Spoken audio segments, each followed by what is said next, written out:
Okay, so hopefully we're back in a minute. A PC crash there.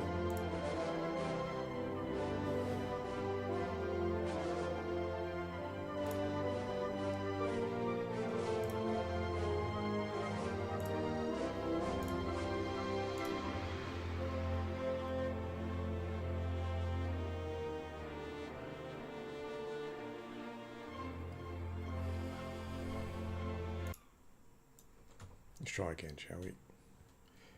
Yeah, I get the occasional crash on the PC. It's not. I don't think it's not actually a PC crash. I think it's something to do with the handshaking between my screens and the video card, because quite often when I get it, quite often the screen is black, but I can kind of hear stuff in the background.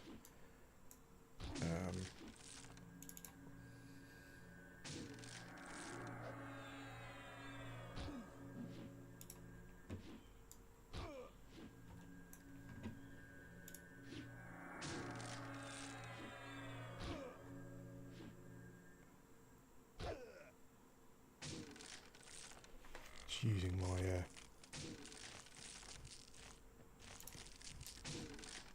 slams far too casually there.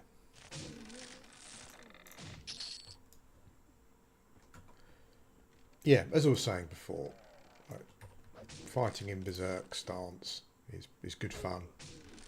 And it's pretty. It can be pretty edge of the seat pants sometimes. Edge of the pants. Edge of your pants. Sometimes.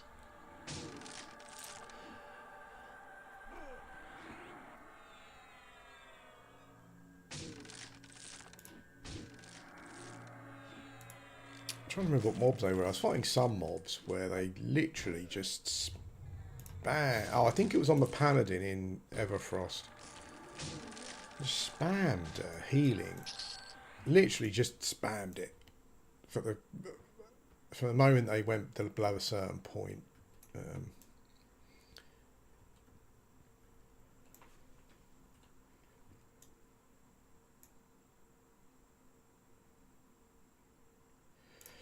I'm going to just destroy the silver and copper. There we go.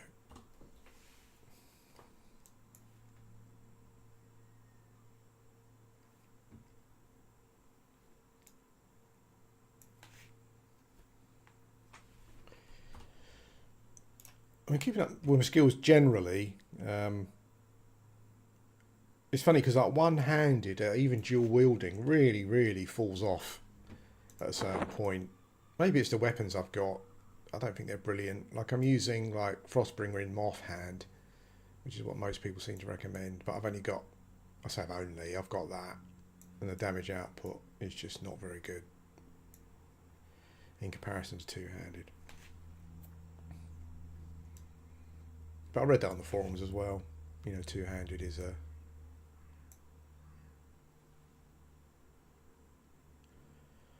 Well, I noticed playing this as well, and coming from like Pantheon and Monsters and Memories and other games, is that there's a really fine line between a game feeling like Everquest, which is if that's what they're trying to achieve, and then a game feeling like WoW, which I think is what many of those games can feel more like. As I said, I think that, as we were talking about before, I think maybe giving the character, maybe giving warriors a few extra disciplines as they leveled up would have been quite good. But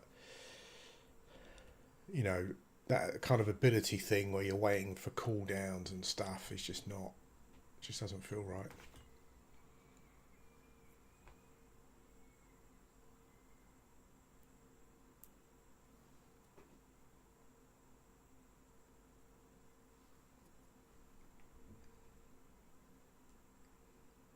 I think so far warrior is probably my it's probably been my favourite. Oh, I've got a phone call now. Give me a second.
Hello, sorry about that. I was just, oops, oh, God's sake. I was just on the phone. My mum just phoned to tell me how hot it is, how hot it's been in London.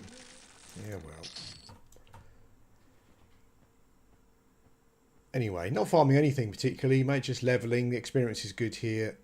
The money's good, although it's all gold, as you probably know, so I'll have to go and change up the gold again in a sec.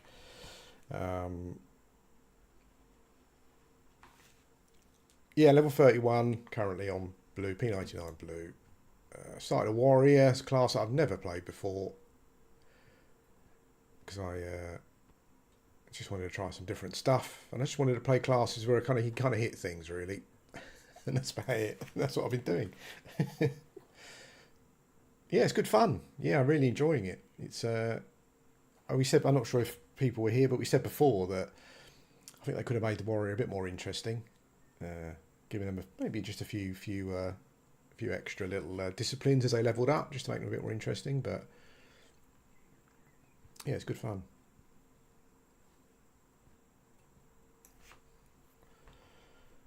I keep switching over to EC Tunnel because I'm just looking for.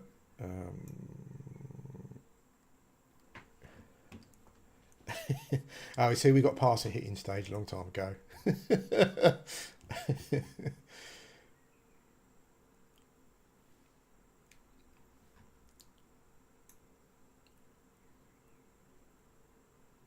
Yeah, I've got the EC Tunnel thing open. I keep an eye on that, just looking for cheap pieces, really.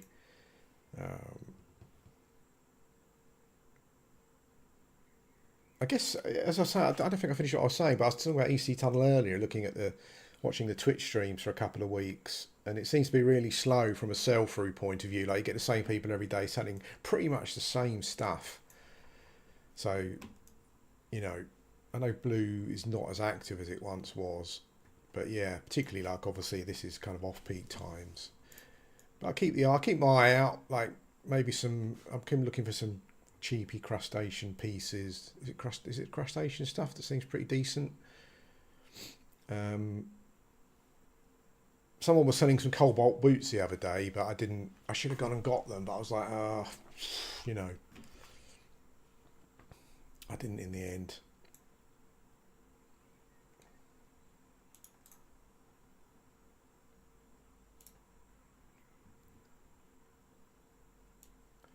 Oh, cool. Here we go. So I've got a little thing on my OBS now where I can increase the gamma and stuff, so it's not so dark for you.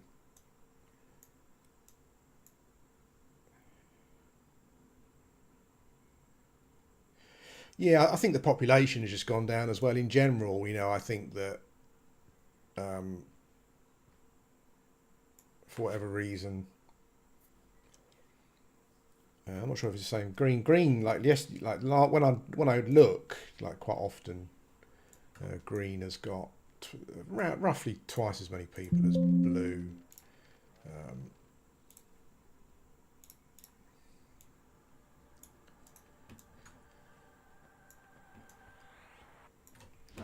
I guess you get like Qualm coming out and stuff, and people just want to try different things, don't they? I suppose that's how it goes.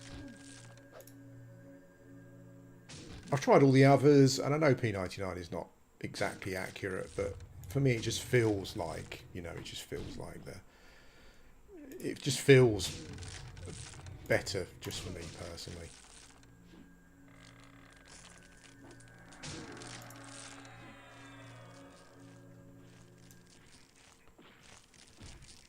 Oh well, did aggro.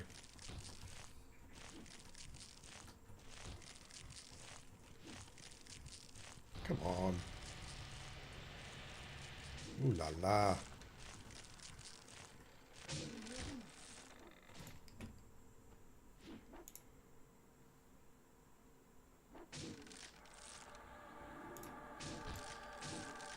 Let's put it over here. It's interesting. Sometimes if I kill treants together, they fall on each other, and it's quite difficult to then loot one.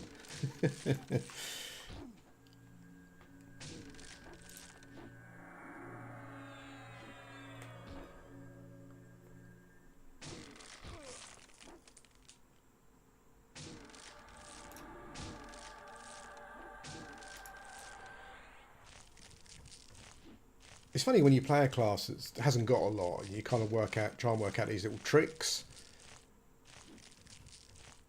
So, like when a healing mob starts healing, I try to get the interrupt in just as I'm about to swing again, and then hopefully that swing,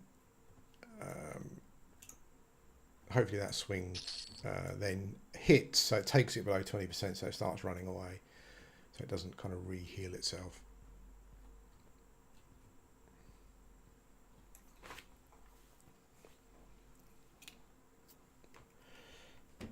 I'm not sure if anyone knows this, but if you go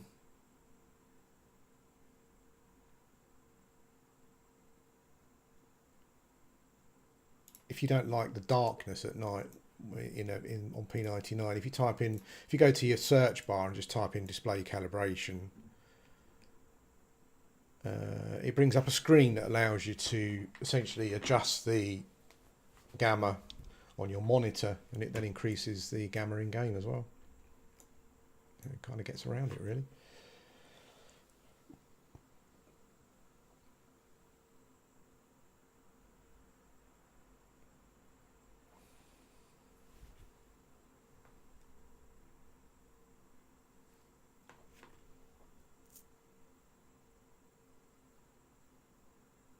What's that? Is that like a... Because Qualm's based on the TACP client, isn't it? What does the Zeal mod do? Like, I enjoyed TACP, but I did feel like in comparison to P99, I was just fighting with the camera all the time, which was... I know it's classic for that server, but, you know...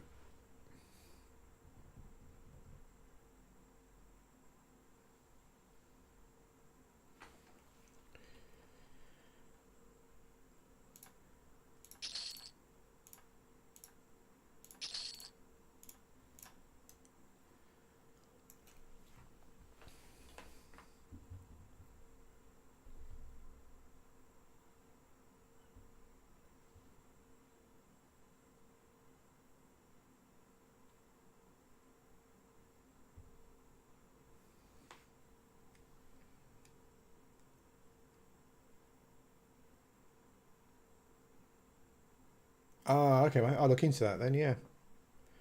Yeah, it was the same with me on TACP. I mean, I enjoyed it, but I just felt I was constantly fighting with the camera. It was a bit frustrating.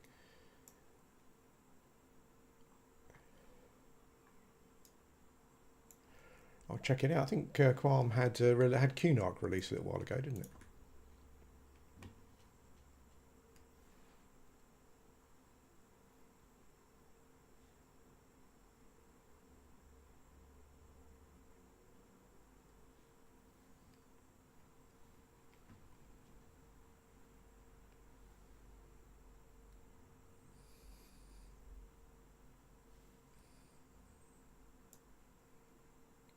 Oh, cool. Okay.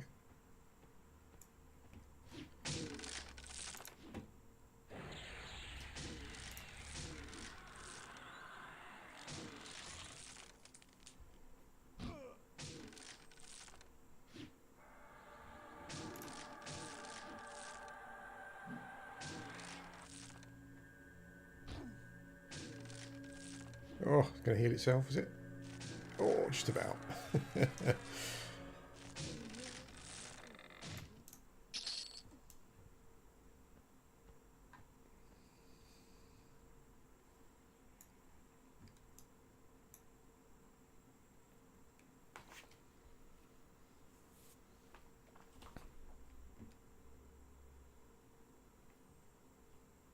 I think we're going to change up some gold in a minute. I should run to Ogre and just bank my platinum. Stupid carrying all that around, really.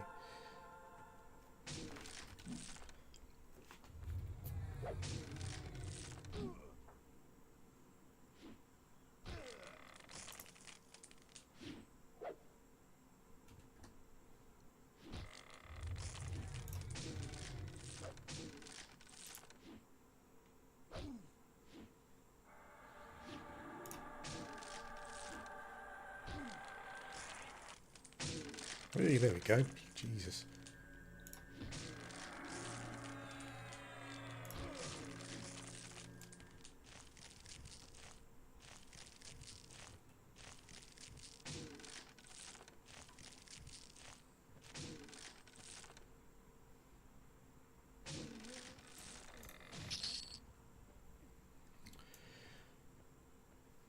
it's always interesting looking at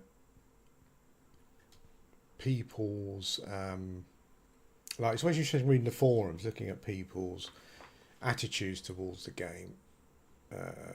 Not in a negative way. I kind of feel that people should play the game however they like.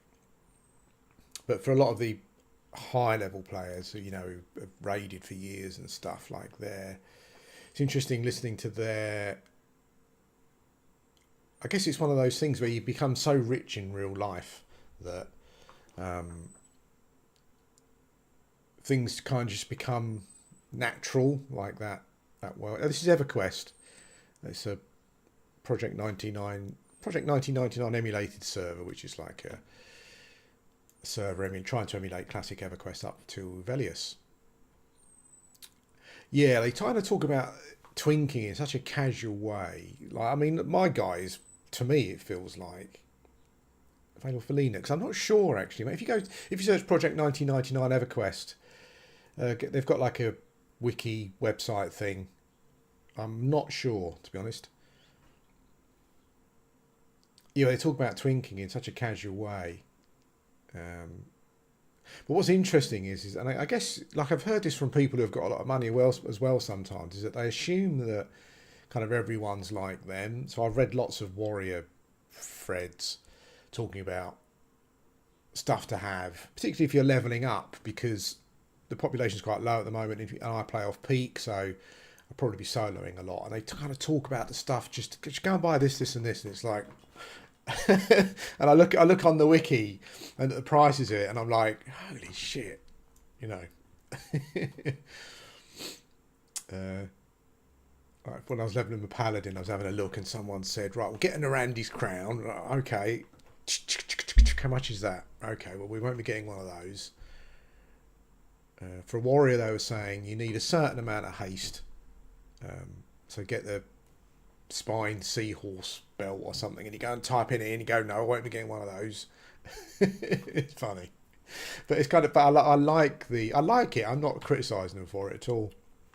I think it's something that happens in real life as well, where you get a certain level of luxury, and then you can sometimes mistakenly think that everyone's in the same boat. And I guess a lot of people on P99, particularly Blue, are in the same boat. I mean, the server's been going for well over 10 years now, isn't it? So, but it's always interesting reading and looking at the mentalities of the people that play, and how they play, and what their kind of expectations are and stuff.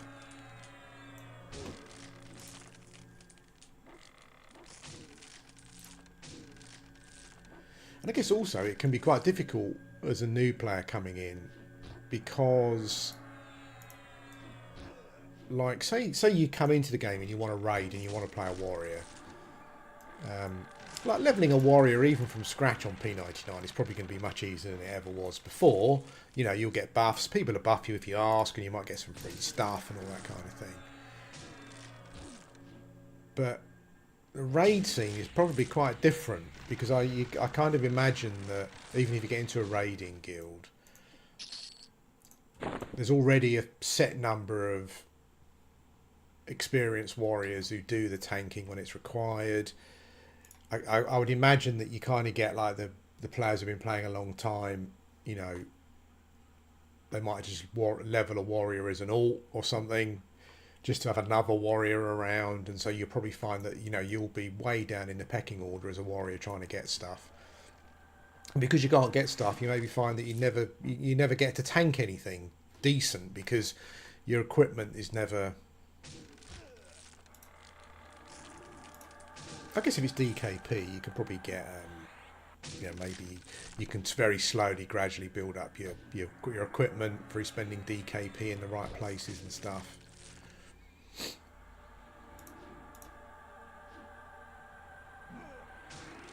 But so before, it kind of goes back to that kind of different world thing, where I was listening to I was reading a couple of threads on warrior leveling, and they were saying just get Frost, just get Frost Reaver, is it? Like, just get someone to get you Frost Reaver or something. Just level with that, and you don't need anything else. It's like, well, you know, obviously as a new player coming, you're not going to get that. And even as someone who's a member of a raiding guild, you're probably not going to get it, depending on where you are, you know, in the hierarchy. But again, it's just a thing listening to them talking and how they like their experience of the game now after playing for so many years. It's interesting stuff. It opens your eyes to like playing different classes you never played before. Opens your eyes to a load of other equipment that you've never even looked at before. All sorts of swords, and they, you know, I keep reading all these combination of swords, and obviously they don't put the name of the weapon. It's like an abbreviation, and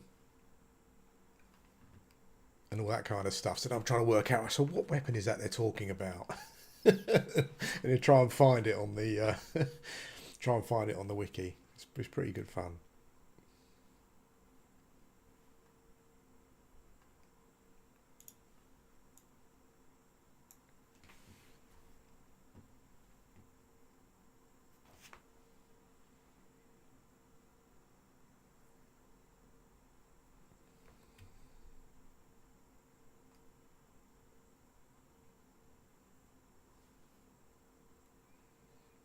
Yeah, but I kind of imagine guilds have like high level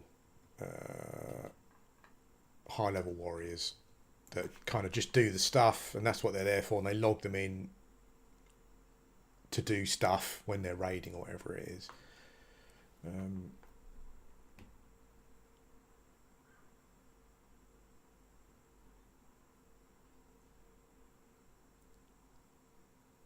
Hey Mackie D's, how you doing? Let me have a look. No, honestly not. Right? No, I played a season of Pantheon, and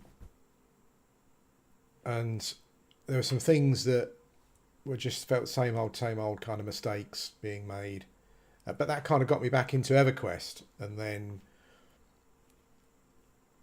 I thought I'd try some classes that I'd never tried before, you know, and this is where we are. God. Yeah, I've been loving. I mean, there was a period of a number of years, as you'll know if you follow the channel, where I just completely fell out of P99 for whatever reason, or classic Everquest.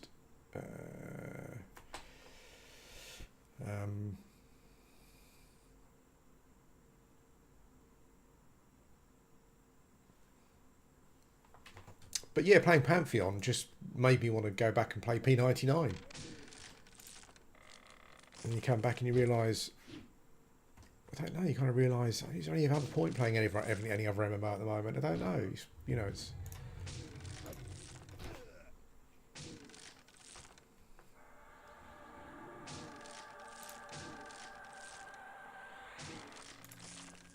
I should have saved slam for the heal. I don't know why I just don't save slams for the heals.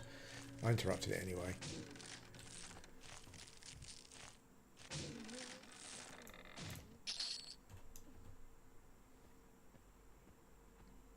Yeah, I mean, like, I'll be honest. Like playing, like I say, be honest. I'm not quite sure you want that. I'll be honest about what. Anyway, like playing off peak, there are a lot less options, obviously, particularly for like raiding and stuff. And doing those kind of things. So, yeah, like even though I'm loving playing this character, at some point it's going to become very limiting, because I'll probably hit a wall from a solo point of view. There's not a huge amount going on at all when I play, the times that I play, from what I can tell. So yeah, I think eventually this character will probably hit a wall, but like I'm enjoying it as it's going.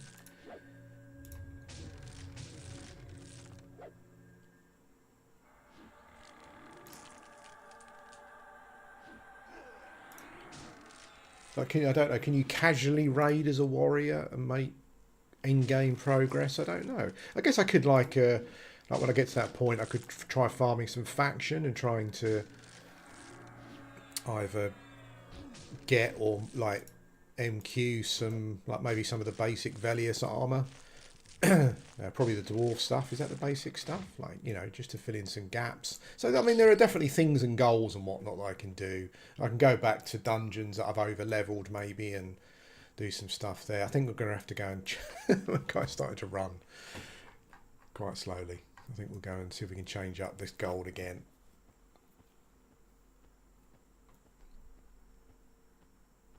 Yeah, but it's interesting. Like I will try stuff.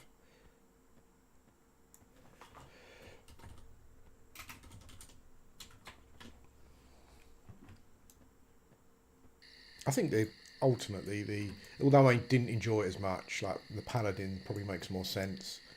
I think the paladin gives you a lot more options from a just dungeon crawling point of view and whatnot. Like just more of a toolkit available. No, I tried EverQuest 2 when it first came out, and it just didn't stick for me for some reason. I didn't like the visually. I didn't like it. I didn't like the. Yeah, I just didn't like it, mate. Honestly, I don't know if it's any. I don't know if I should try it again. Maybe I'll like it more. But yeah, I played it originally for a bit, and it just didn't. Yeah, it didn't do anything for me. Uh,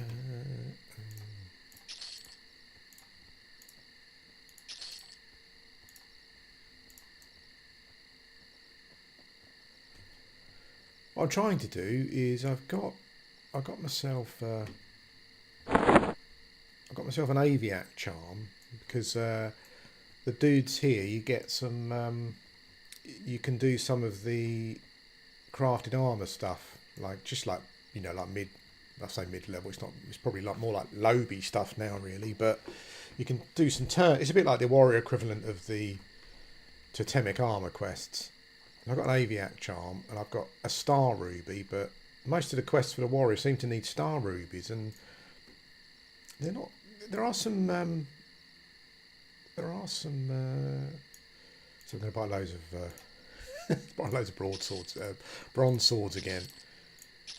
You can buy them, but like old world, they don't seem to be too many. There don't seem to be many. Oh, get your words out, Bob. Vendors selling stuff. You need to go. I think maybe Cunark they sell it. Maybe at the over there. There's someone that sells them.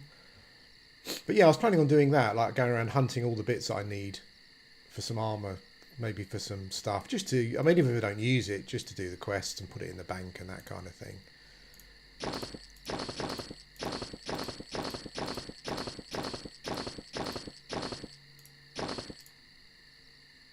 Yeah, so if you're farming treants and you want to convert your gold, you lose about 5 gold per sword, I've worked out, which is not too bad. Oops. And it kind of converts it over. As I said, it used to be a trick where you'd sell gems, or you'd have gems on here, because gems you get like a bit more of a better conversion for buying and selling.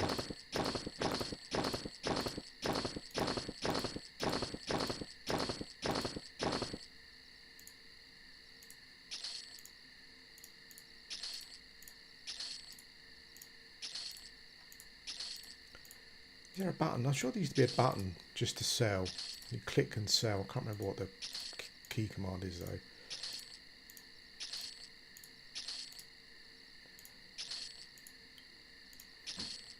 Okay.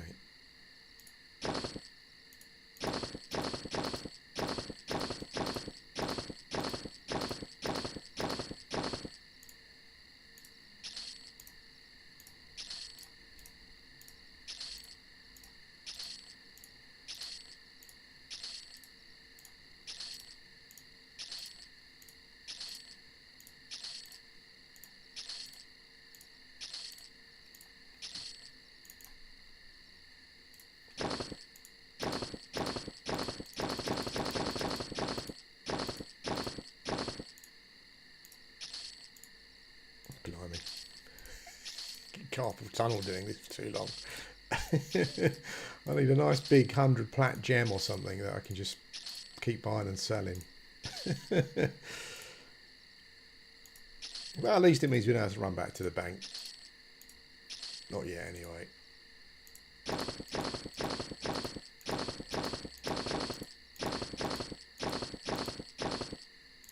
I killed some. I killed gnolls for a couple of levels as well. I should probably go back and do gnolls. They were a good experience. I'm not sure. I could probably go inside Split Paw as well, but What I need to do is probably go and farm myself some root nets or something. Because you can't recharge those anymore. Is that right? Did they stop you being able to recharge stuff? Some stuff maybe a long time ago, or they made it harder to do it or whatever.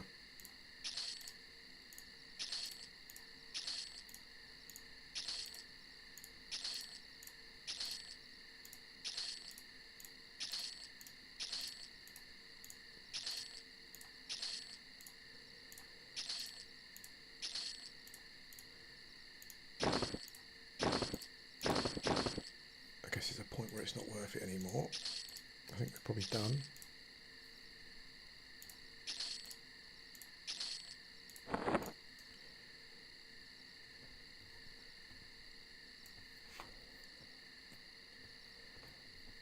Okay.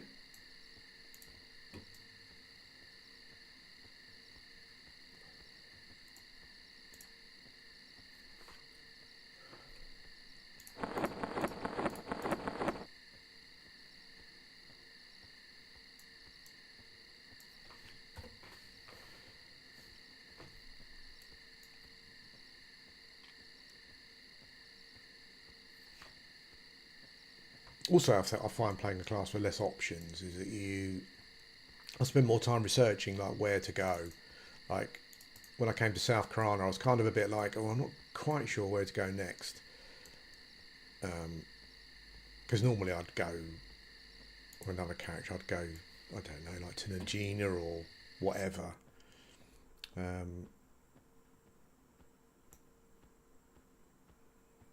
Even when you're a bit twinked, you know, if you get 2 or 3, it can still be pretty tricky.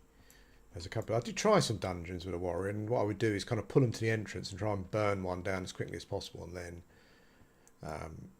like zone just to split up the camp. But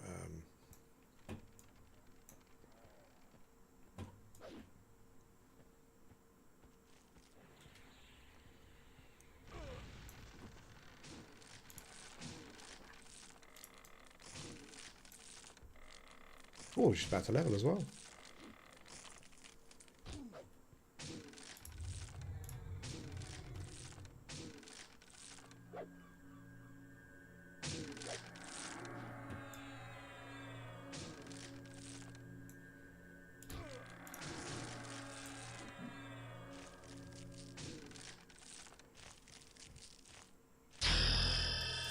Hey, there's that little ding.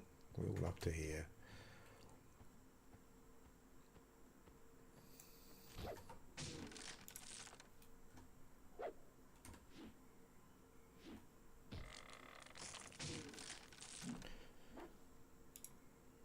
And I think also what I find on more limited classes is that you try to eke as much as you can out of the camp at the time. And why not? Like if you find a camp that you can do and it stays blue, then you might as well stay there till you actually have to move on. I was kind of thinking like for slots to fill in.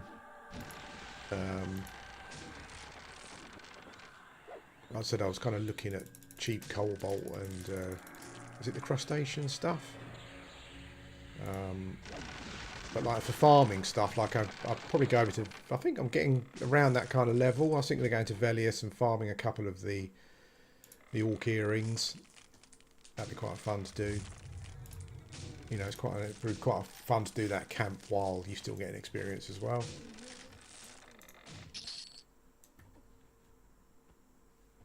It's weird. I think those 2 items on that tree are for the ranger. A ranger, is it the True Shot Bow quest maybe? It's quite interesting that you've got like the ranger has to kill those, I guess, does he then? To get those pieces? Is that the idea? Yeah, it's pretty twinked. Yeah, I've got, well, I mean, saying it's pretty twinked. I mean, I've got a fungi tunic, and I've got some rings, and I've got a haste. That's about it really. Like I've still got I've got like cloth stuff and rawhide stuff. Some stuff I haven't got anything in. It's just stuff I've had lying around for ages that I never used. I kept meaning to use it. The only thing I've spent money on is the Reaver, because I could just about afford that, so that was all right. And that's Warrior Paladin Shadow Knight as well. So that's kind of the characters that I was going to try out. So it's, you know, it's kind of, it's good for 3 characters as opposed to just 1.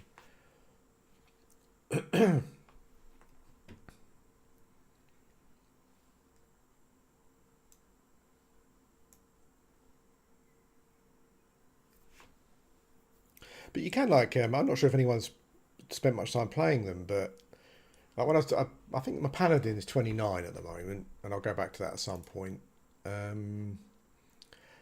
But that class particularly was really playable, like without twinking, because I did some leveling with it as well, like just wearing stuff that I picked up.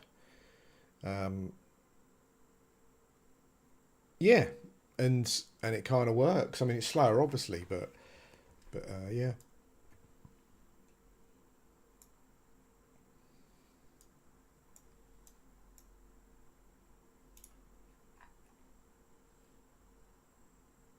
I think the mystery of Everquest being tough. I think that mystery went a long time ago. It's really just about time. Ultimately, more about difficulty. Like, have you got the time? I'm not sure if anyone's watched the Twitch streamer. I can't remember his name. Begins with a B. Who leveled a load of characters, like solo self-found stuff.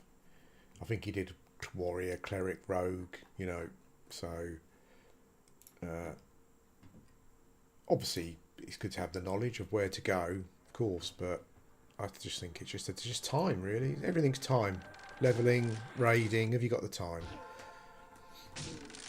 Obviously you need to go out of your way when you're raiding to learn the fights, like the what and what not to do kind of stuff, but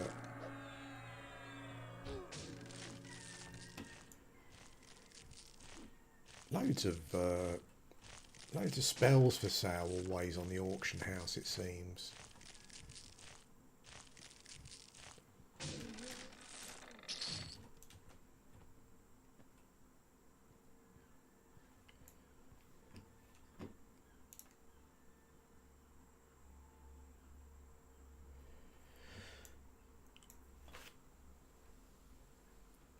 Hey mate, yeah, I kind of fell out of love with it for a bit, but playing Pantheon kind of, yeah, just I stopped playing that, and I wanted to carry on with some classic MMO stuff. So yeah, really, I'm really back heavily into it at the moment. like, like I'm playing, and I've got the Twitch stream auctions on, and I'm always on the forums and the wikis and looking at stuff and whatnot. Yeah, it's pretty cool. Oh, that's an interesting spell. What was that? Dispelled. Oh. Maybe because my top slot is empty. I didn't know.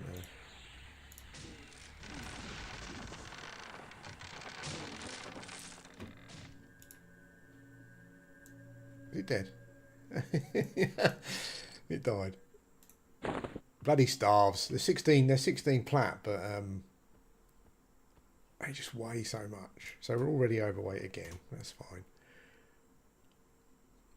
Let's get rid of the copper and silver.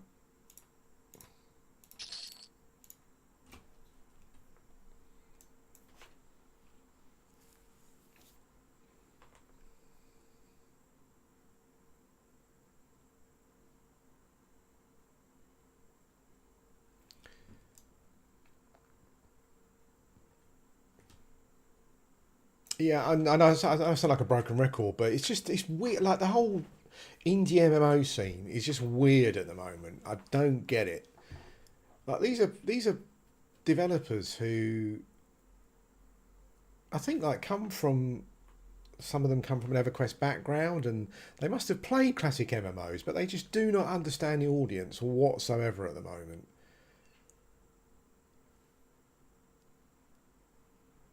It's like they're saying to themselves, well, EverQuest was really grindy and people loved it. So what we're going to do is we're going to create our games. We're going to make them even more grindier and even more slow to level. Because why? Because you think that classic MMO players still have the amount of time that they had to play you know, 20, 25 years ago.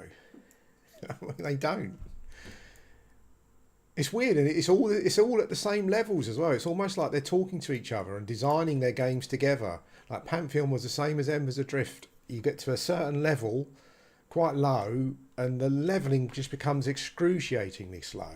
Now I think Pantheon did adjust it in the last patch, so I will go back and try it. But it's weird. It's weird how out of touch they seem to be with their target audience. Yeah, but I won't go on about it. You've heard it all before. I'm just really frustrated with the whole scene. It's just, it's weird. Yeah, I'm surprised at how much I'm really enjoying the Warrior. I'm sure it's going to be up to a certain point, and you know, I'm sure progress is going to become obviously will become harder and harder. I'm still killing mobs in their kind of 20s at the moment. When I start killing mobs in the 30s, 35s, it'll probably be tricky. It's not that I don't mind the grind, but I was kind of looking for a tanky kind of melee class that I could carry on making fair progress with, and I could do some stuff, you know, on my own if I needed to or whatever. But I'm enjoying the Warrior the most so far. It's just simple but complex at the same time. It's really weird.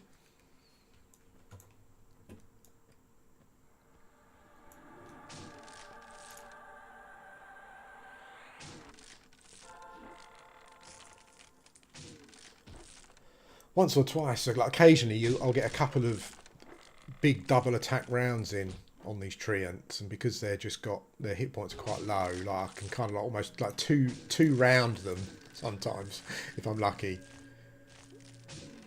I know like once I'm sure I got an initial hit on opening hit on one that did about 50% damage. That was with the Reaver though. I have, yeah. I've played a fair bit of Monsters and Memories. Um,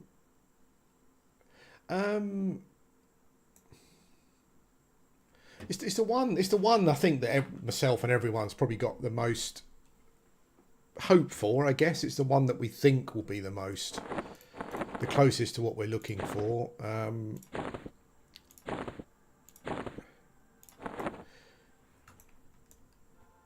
I think what games need to do is what this game does, essentially, is I'll whack things for a bit, it falls over, and, I mean, okay, this is not a classic UI, but I see progress, essentially, basically.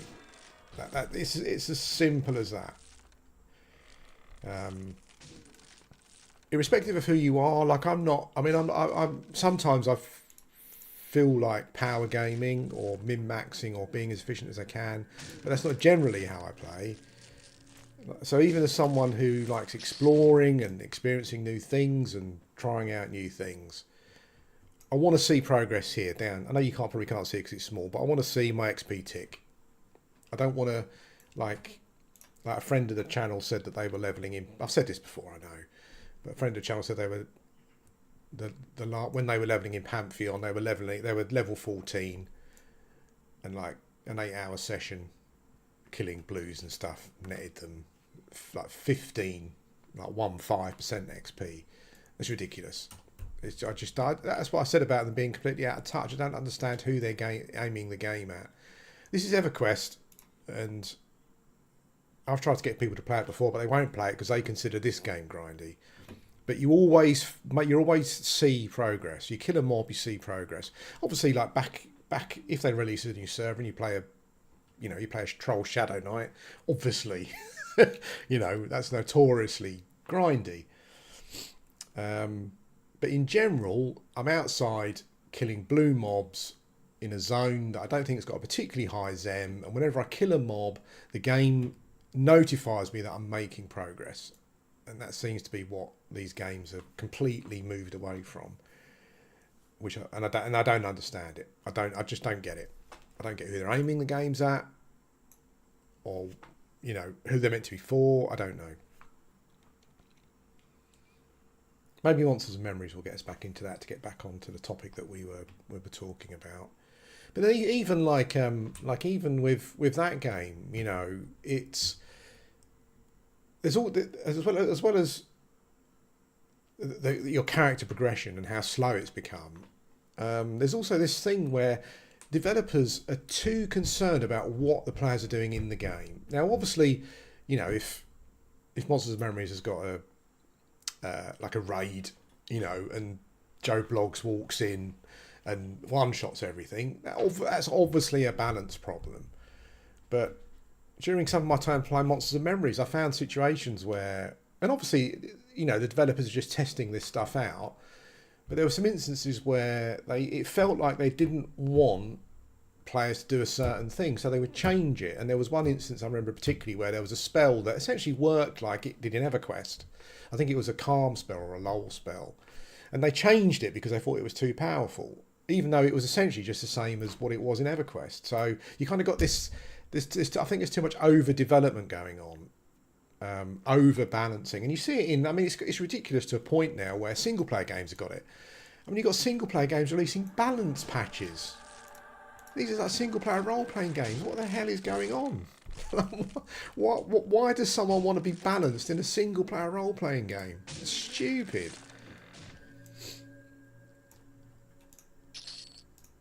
I used to be, you know, I mean, I'm of an age where I play role playing games and I'd buy it on a floppy disk or something. I take it home and I play it, and whatever was in it was in it.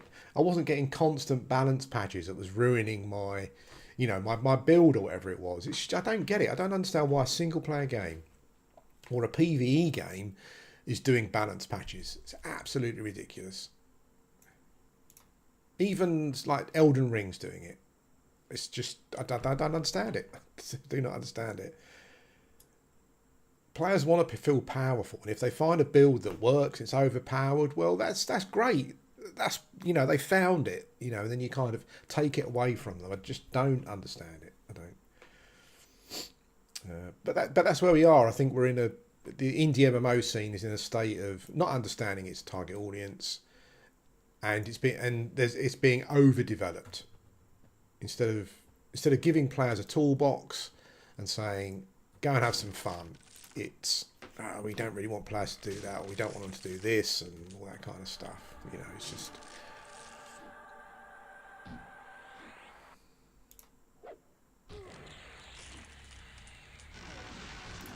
And you really can really kind of like develop your way into a box as well, where everything just feels so homogenized. Like there's a couple of MMOs, I'm not going to mention any names, but like the MMO that I played most recently, indie one, it kind of designed itself into a box from a class point of view, and none of the classes. I mean, a lot of you said to me like you didn't find the classes particularly interesting. Their toolbox is not really interesting.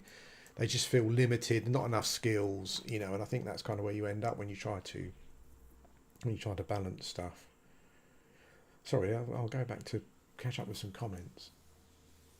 It is, yeah, the Warrior is fascinating, really, how simple it is, but actually how complex it is at the same time.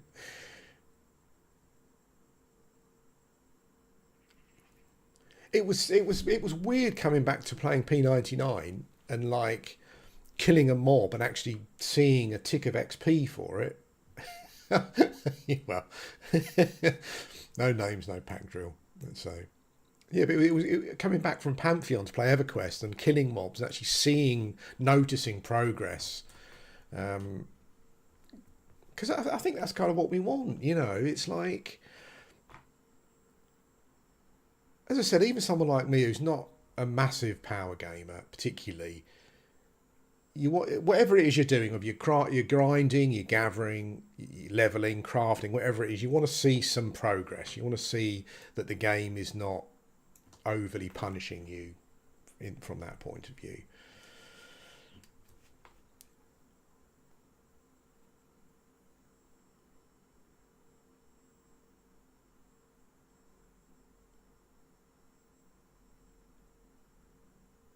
Well, I think there's a balance. I actually enjoyed some of my time in Pantheon. I enjoyed, after I got over the fact that I wasn't particularly keen on the visuals, and I'm not still particularly keen on the visual change. You know, I did enjoy it. I was enjoying the game. But then it became too slow, and I didn't feel that I was obsessed with constantly leveling. It was just that the game was telling me that it was trying to emulate something, but then the feedback I was getting from the game was not what it was telling me it was trying to emulate. So if Pantheon comes out and says, right, we're creating this game, it's going to take you years to level, we're not like Everquest, we're not going to be, that's it, then that's fine. Then I can kind of make the decision to play that game or not based on that. But if you tell me that your game is a spiritual successor to a classic MMO, and then I play your game and the feedback that I get through your game is not what I'm expecting, then I'm afraid that I'm not going to play it. And it's not just me. You know, these games are not working. It's clear that they're not working. I mean, I keep meaning to do a video talking about it, and like doing that for that poll stuff that I did, and I will get around to it. But like as an experiment, I logged into some of these indie MMOs, and there's no one playing them. The population is tiny to a point where like players are saying, I'm having to play this MMO as a single player role playing game because there's just not enough people playing them. Yeah, I did. I mean, I really liked Monsters and Memories, but as I said, you know, there's a couple of occasions where I came across where I thought the developers were overthinking it a bit. It's like, you know, this spell or ability is doing this, and maybe we don't want it to do that exactly, you know. But when I looked at it, what it was doing was pretty much what it did in EverQuest, but they didn't want it to do that, and it's fine. It's up to them, obviously. If they didn't want it to do it, it's their game. Obviously, they can change whatever they like, but as a classic MMO player, I'm coming in with some certain expectations, and I don't expect all of my expectations to be met. I don't think we should. But if you're marketing a game at me, I'm going to have some expectations, and I don't think it's unreasonable for me to expect certain things to a certain point. Obviously, not unreasonably so. But if you tell me something, I'm going to expect certain things. That's just how it works. And I think that's why the current crop of games are being rejected, because we're going in expecting a certain experience and we're not getting it. Yeah, I don't know. That's just me. Maybe I'm out of touch. I don't know. But you know, when I look at how many people are playing these games, when I read the comments that I get on the channel, it doesn't seem to be the case. Many people say to me, I played this X MMO that you played, and after a period of time I just came to pretty much the same conclusion as you did. So it's not just me, you know. I don't think I'm out of touch particularly. As I said, like Pantheon, I really enjoyed some of it, but I refuse to accept an MMO where, like in the early teens, it's taking you days to level. I don't think that's, you know, I don't think that's reasonable.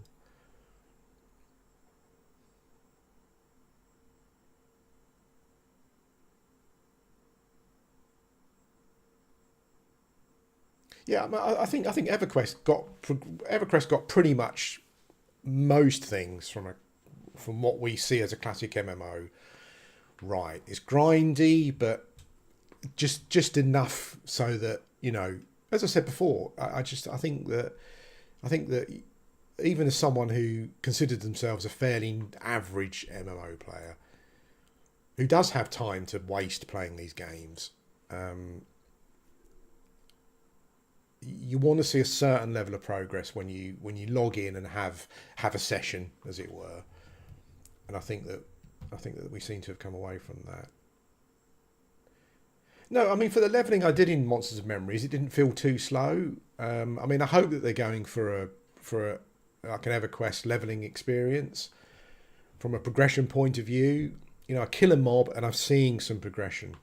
I think that's what I would say would be my expectation of a game that is trying to emulate classic EverQuest. Obviously, as I said before, there were times in classic EverQuest where it wasn't like that. You know, maybe if you're a troll Shadow Knight, you had to kill 2 or 3 mobs to see some level progress. But that's still far less than we're seeing in you know, the current crop of indie MMOs that we've got.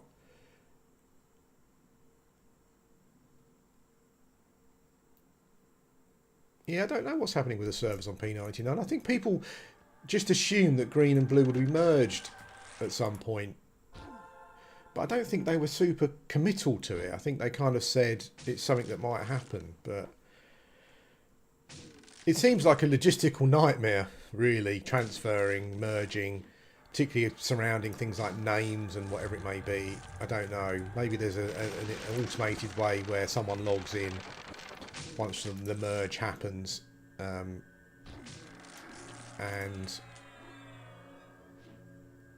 you know, it resets your name or whatever. I don't know. How do you do, like, if you've got a full roster of characters on green and blue? I don't know. How does that work? I'm not actually sure they're ever going to merge them. It seems a bit of a logistical nightmare and technical nightmare.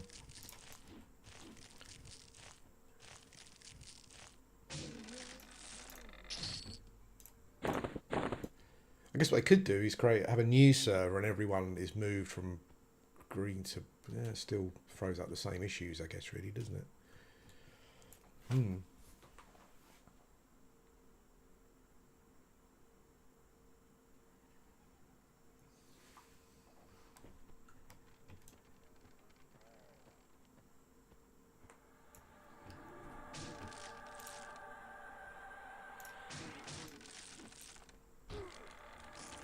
Evercraft Online. I haven't, mate. No, I'll check it out. I'll have a look. I must confess, like, probably, like, Pantheon and Monsters of Memories are probably the only indie MMOs that I've really had taken any look at in the last year or so.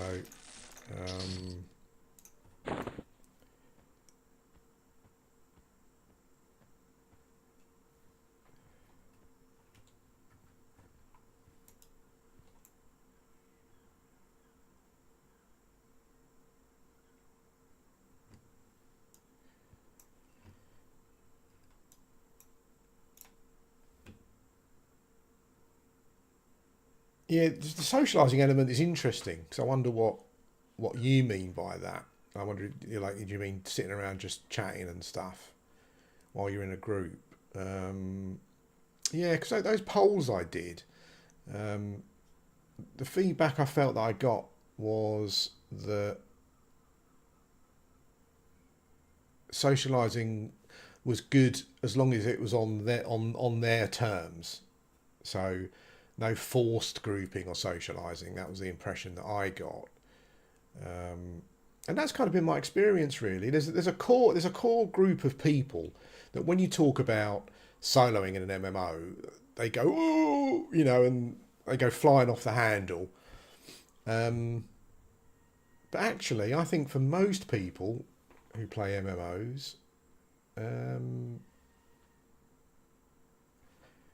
I think the socialising aspect is something that they want to do when they want to do it, but not be, yeah, that kind of thing, but not be forced into it. That's why I always might find it funny where certain people don't seem to understand why people solo in MMOs, whereas to me it just feels it's just another way of playing the game. I don't know.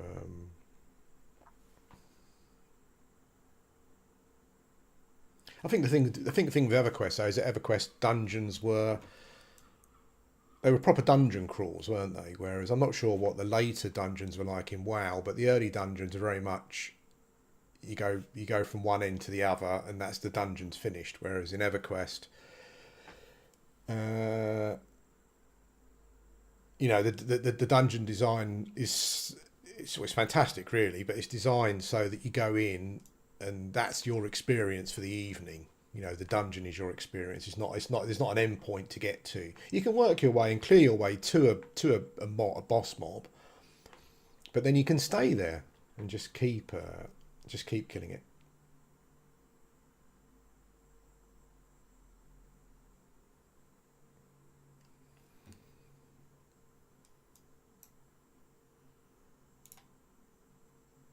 Yeah, see, it's interesting when you create a character on EverQuest. Um, it actually tells you each character's solo ability. So it was obviously something that they thought of back in the day. I think it's a bit like leveling. I think there are some people who want to wear some classic badge of honor, but it's a faux badge really that they've kind of made up themselves. Like, you know, with I watched a couple of, when I was playing Pantheon, I watched a couple of streams and there were a couple of people who were, they were just flexing really. You know, there were people saying this game is just far too slow, and they were going, I want it to be even slower. You know, it's that kind of like badge of honor. You know, I'm a proper old school. And when you look at them, they're about 25, so they probably had absolutely no experience of classic MMOs at the time of when they were available.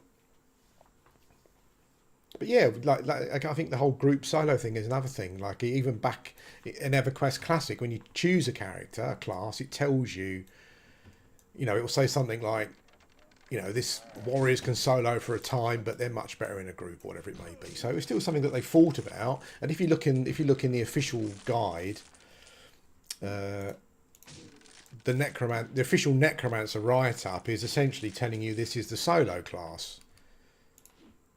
I mean, obviously later on, players found out that the enchanters and shamans are probably better at killing, you know, big mobs, some certain big mobs, but it was designed to be self-healing, feign death, you know, pets. It was kind of given a bit of everything, so that it was self-sufficient.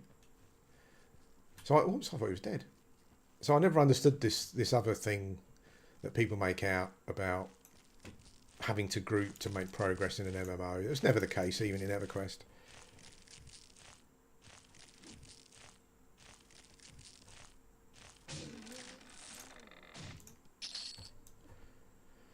A lot of it is about knowledge, as I think you said before. Like a lot of it is about knowledge of the game, but that's a given nowadays. You know, we don't have to wait for a game to come out now and players to play it and create guides and learn the best way, because by the time Pantheon comes out, for example, there'll be players who pretty much know everything about the game because people are playing it years before it's released. There are some people who have been playing Pantheon for 10 years, more than 10 years, and it's still nowhere near being released. It'll be the same in Monsters and Memories generally. You know, people will play it enough through betas and alphas and whatever it may be to a point where they'll have a rough idea of what to do.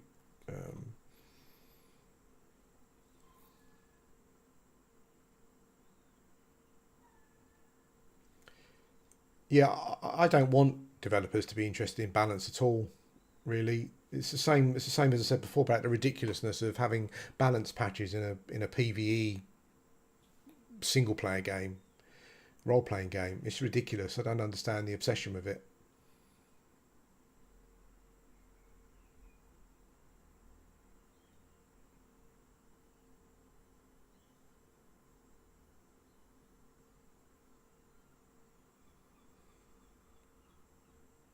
I would argue that even in a PVE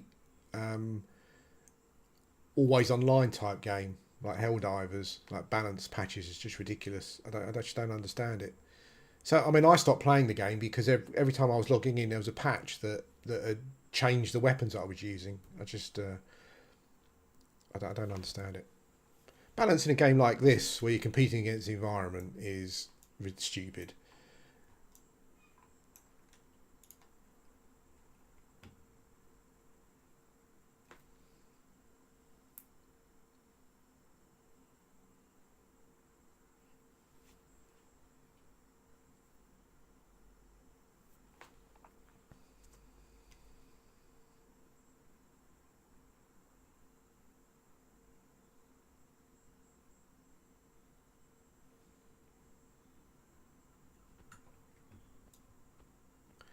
I think it's just about options, isn't it? Like I think an MMO, particularly, especially if you, I mean, to me it feels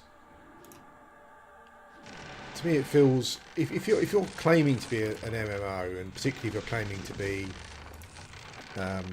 a sandbox, it's almost like anathema to be concerned about balance too much. Because it should be about player choice and players playing the game how they want to play, it feels like. I mean, as I said, as long as little Timmy's not running in and soloing the raid, you know, even then, personally, I wouldn't care. You know, I mean, you see classes soloing in Everquest some crazy things, you know, that they're probably not supposed to. But I like the fact that they can, because it shows that the game is open-ended, you know, and it's emergent. You know, they've discovered ways of doing things that the developers probably didn't have.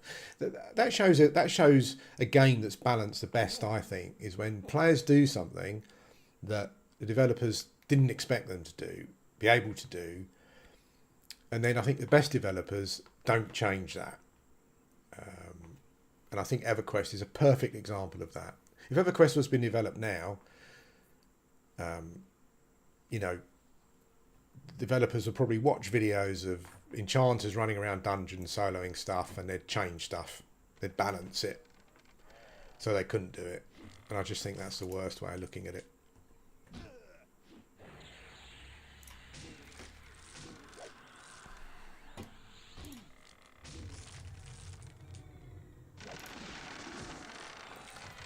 Jesus Christ, that was the worst timed slam I think I've ever done.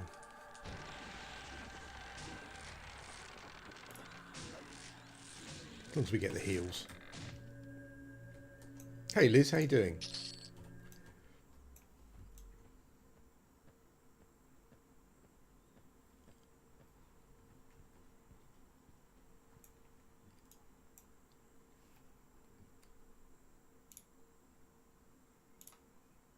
But we'll see. I think isn't this weekend there's a pretty long Monsters of Memories test going on. So if they can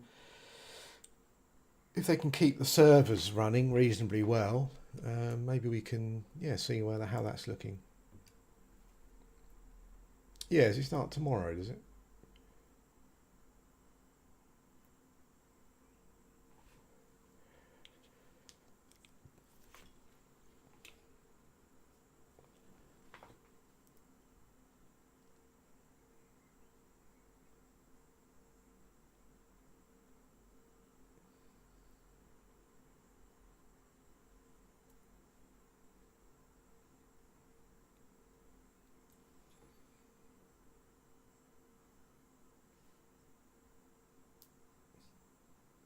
Yeah, it's the B word again, but I think balance is. I think the two biggest problems, as I said before, is progression speed is just stupid. I don't quite know what they're doing, and I think balance again is we don't want balance. If EverQuest was balanced, it'd be boring.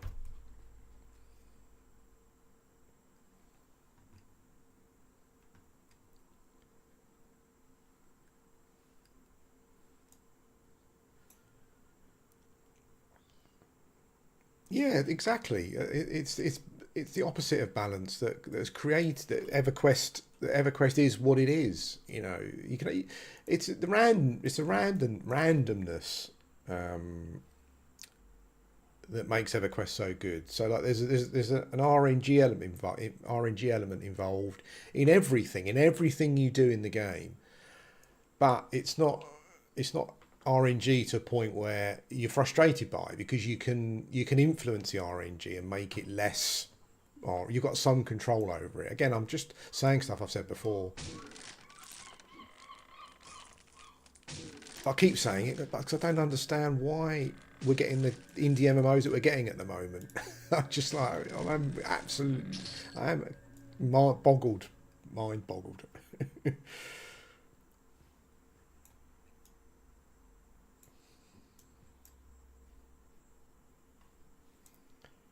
Yeah, I don't know if you missed it before, Liz, but balance has become an obsession to a point where, like, we're seeing single-player role-playing games like Cyberpunk having balance patches. It's ridiculous. I don't understand it. So what if a dude in Cyberpunk has come up with a build that means he can run through a building murdering everyone in... Who cares? It's a single-player role-playing game. He should be able to do that. He should feel powerful if he's discovered a way of doing that. I don't get it. I just do not get it.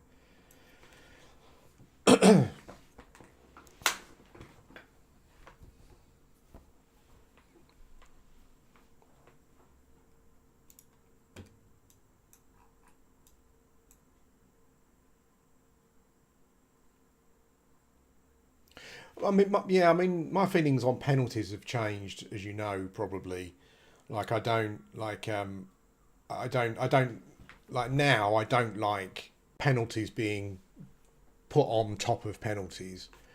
It's a bit like the stupid football thing at the moment, where you know a player runs through and your goalkeeper brings someone down, and they get a penalty, and your goalkeeper gets sent off, and he gets banned from free games. It's like, you know, I don't.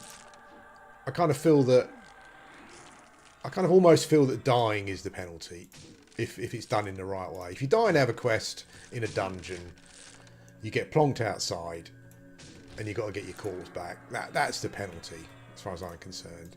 I don't feel that the penalties should be heaped on top of each other until it just becomes not fun.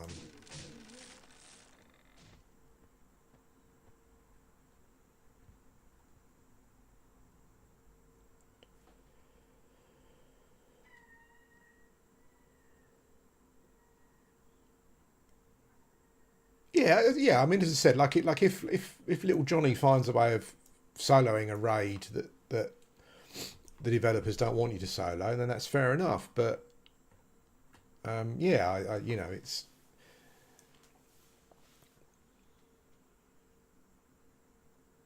that Wizardling, that comment it describes Embers Adrift and Pantheon perfectly.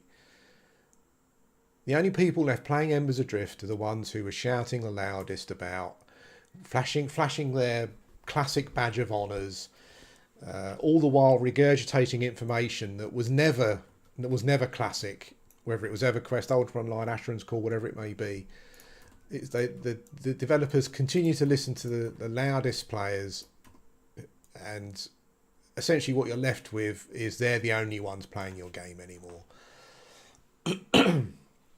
And it's amazing how little interest there is now. I mean, like even during the last week of the Pantheon seasons, where they let everyone in who's backed it, there's hardly anyone playing it. There's no one streaming it. There's no one watching the streams. I mean, even though Pantheon, I know for a lot of people has become a bit of a meme, but I am surprised at the lack of interest in it.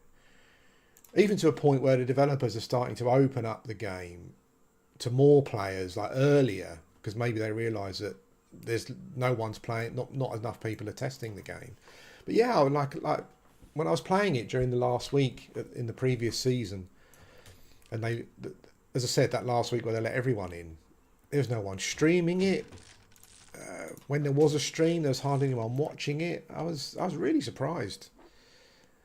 But maybe we've just all had enough, you know.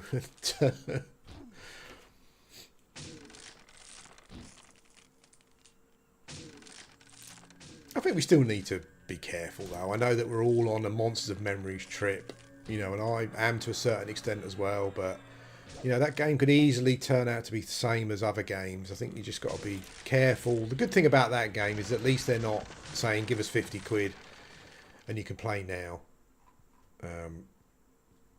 It feels like they're going to get to a point where they release the game and then you can see what it's like, you know, and then kind of pay for it, I guess. But yeah, I think we need to be careful.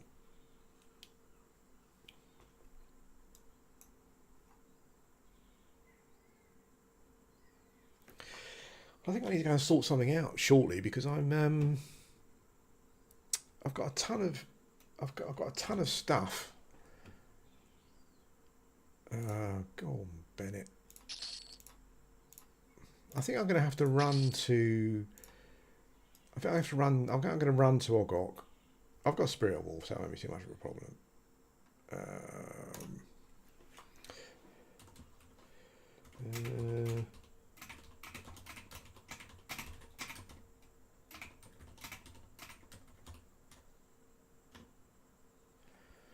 What am I carrying? Let's go and sell. I think I'm gonna have to go to Ogre.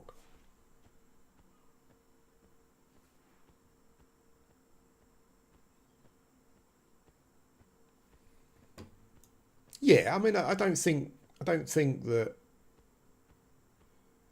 I'm assuming that all these developers of different games talk to each other in a certain way, and I don't think that Monsters Memories not asking for money means that they're not going to make the same mistakes that the other games are making. It's only time will tell, I think.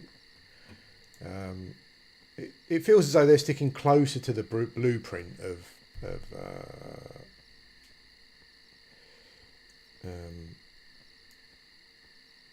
Everquest. Yeah, I think what we're saying is that I'm not expecting any MMO to be exactly like Everquest, but there are certain expectations, and of a classic MMO, and I think you have to meet those. I think as I said, I think they've changed it, but you know, if Pantheon is asking you to have 8-hour sessions at level 14 to get 15% XP, you know, then yeah, game over. I don't think people will play it. I think we're regurgitating, but you know, I think for most people,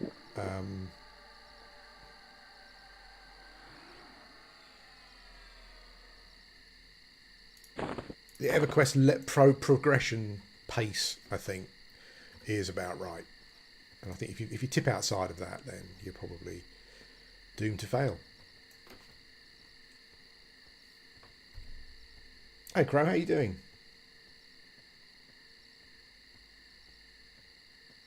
Yeah, like the social stuff for me is really weird because people just assume that in MMOs I'm an antisocial bastard, and but I actually like what goes on around me. The reason that MMOs are appealing is because they offer you an experience from a mechanical gameplay point of view that single player RPGs don't. Even the best single player RPGs don't offer you the experience that an MMO can. But I also like to have people around me because it's the people around you that create the chaos and the mayhem sometimes. You know, I think that's. And I like to see people around chatting and all that kind of thing. And believe it or not, I do like to socialise. You know, it's when I played P99 years ago. You know, there are a lot of people who still played, who watched the channel, and I was always chatting to people in game. So yeah, it's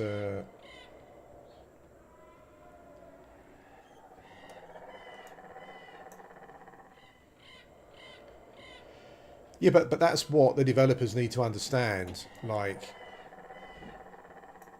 things for us have changed drastically. You know, we don't. The classic MMO market is very different to what it was. We don't have the time that we had. You know, and we've got less energy. You know, we've got more to do with our time. And I think you need to think about that. You can't treat it like we treated it in 1999. It's not, and there isn't a new market, you know. And when I say that, I don't mean that there aren't some younger players out there who might pick up Pantheon or Monster Memories and enjoy it. I'm sure new players pick up P99 occasionally and they enjoy it, but there isn't a market to support it. You know, new players don't want this, by and large. And so if you're trying to appeal to a new market with an indie classic MMO, then you know, whatever. I just don't think it's gonna work.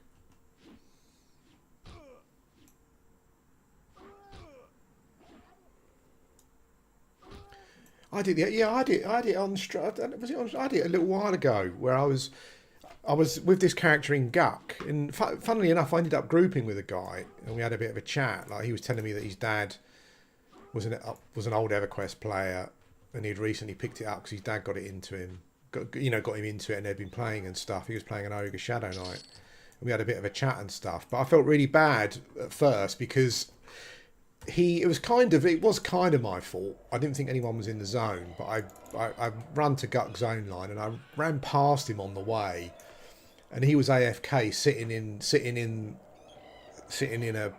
the main route out of the dungeon. So even calling out train didn't help, and he did get killed. But then I kind of grouped up with him and we had a chat, and I got him a load of XP because I was just farming, you know. One of the things that I enjoyed most when I was playing, I'm going west, I want to go west, I want to go south. One of the things I enjoyed most when I was playing my shaman in Everquest was just stopping and buffing people. I love that. That's one of the key things I loved about the class, actually. And also playing a warrior, like realising how antisocial people have become. Like the amount of high-level druids and shaman that have run past me and just not stopped to give me a buff. Like, what the hell? As a shaman who that was what it was all about, I find that I got quite indignant about it a couple of times.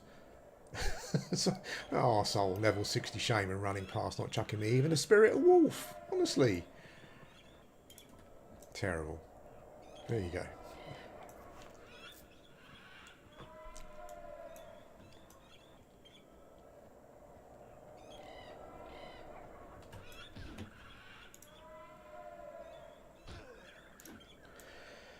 What do I need to start levelling? I need to level taunt and parry.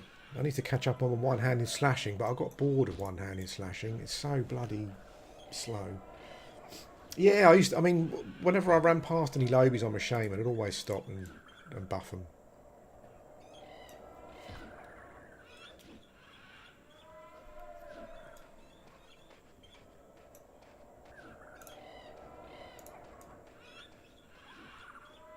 Yeah, I'm faffing around doing like I mean, you know, obviously it's a lot easier than a warrior. Although those early levels up to level 29 can be really tough, but I'm kind of doing like a solo self-found enchanter at the moment. I've just started. No big deal, it's an enchanter. At some point I'll be Uber, you know, but yeah, it's quite nice looking doing it from that experience as well. I didn't start in... I used to... All of my characters that could start in Kenos started in Kenos, but then I remembered that you have to go over to bloody Eredin to get your tiny daggers for your pets, because there's no NPC in Kenos that sells the buggers. So I started in... It's the first time I've ever started in Freeport, actually. But it's quite close to a couple of good dungeons, so... With nice big Zems.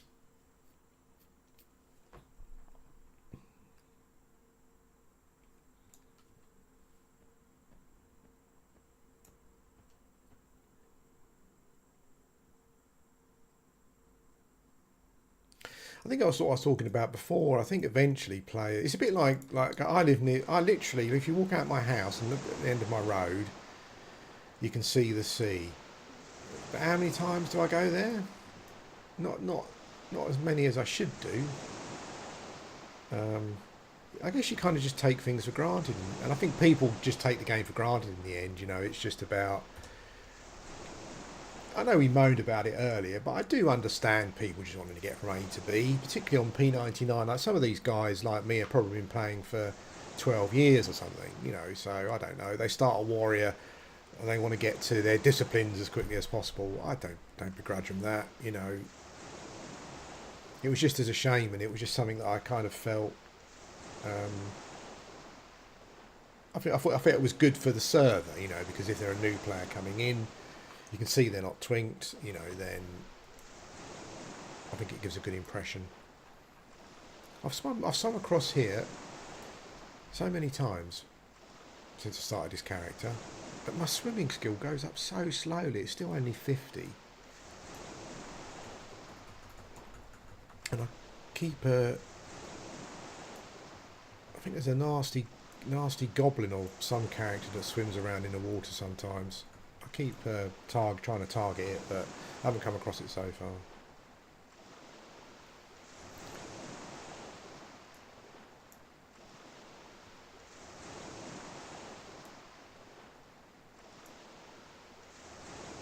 Yeah, I do think that you can only stop and smell the roses so many times. I think, you know, before you just want to get to end game, and that's fine. I mean, well, I guess for a lot of guilds, like a they someone might purposely start a warrior or a rogue just to get to end game as quickly as possible because that's what the guild wants, you know. And, you know, I can understand it to a certain extent. But Shaman not buffing, no, not buffing newbies. I'm not down with that.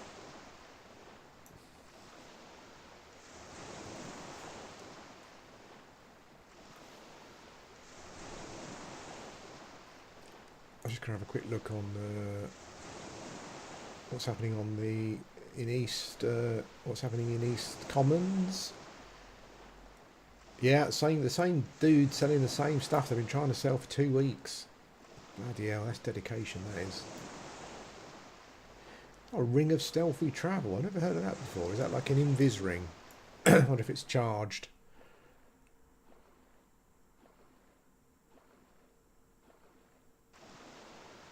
Oakleaf scimitar. That sounds a bit tree huggery. For my liking.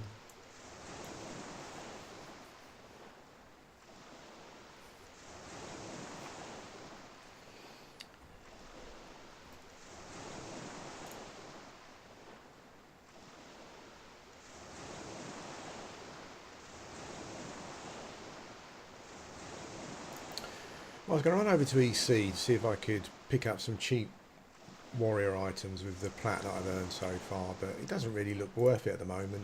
It's just there's hardly any activity there.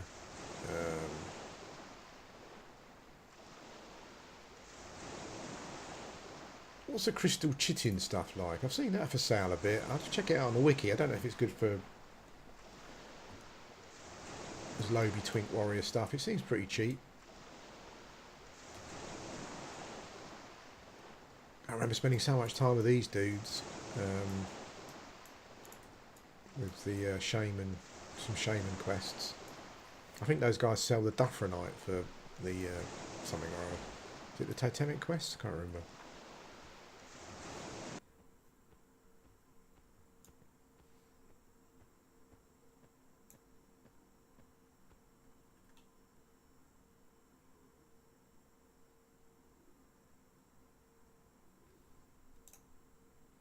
I used to do the same, but a lot of my favourite P99ers don't kind of stream anymore, really. I used to enjoy watching Techmoss's Enchanter. And who was the amazing Enchanter who had the most fantastic voice. His voice always to me felt really American-y, kind of like stage kind of voice. Was it Nibras? I love listening to Nibras. He had an amazing voice. Horny, I would say. Level 1, like I used to go through level 1's videos quite a lot. He kind of took his channel down in the end, so yeah, I can't watch his videos anymore. I think Nibras, Techmoss is still there. I might look at some of his videos soon for my Enchanter just to see maybe where to go. Well, no, I know where to go, but maybe looking for a different route or something. Yeah, I think Nibras was on Twitch, so I don't think any of his videos have been saved. There's an Enchanter on YouTube I quite enjoy watching. I can't remember his name. I think his character's called Prismatica or something. He does some crazy solo stuff. He soloed. I was watching him solo something in what's the Velius area that's got all of the mermaids and things, whatever they are. He was doing some crazy solo stuff where he was logging in a druid to do something and he'd quickly log out the druid and then he'd log his enchanter back in, and he had 2 different enchanters that were on different factions, and I was like, blimey, that's hardcore, that is. That's proper hardcore, that is.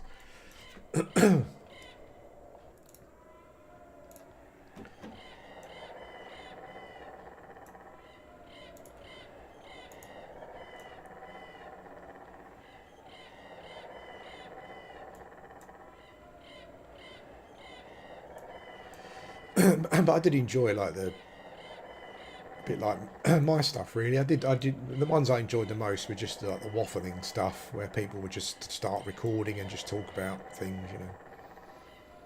But yeah, I'm not sure what the current P99ers are who do, if there's any content creators.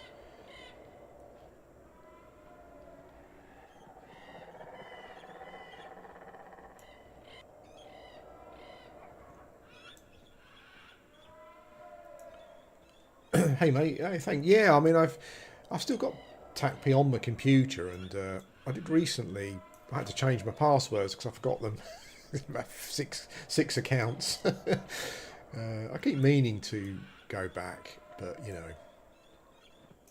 I keep meaning to do a lot of things.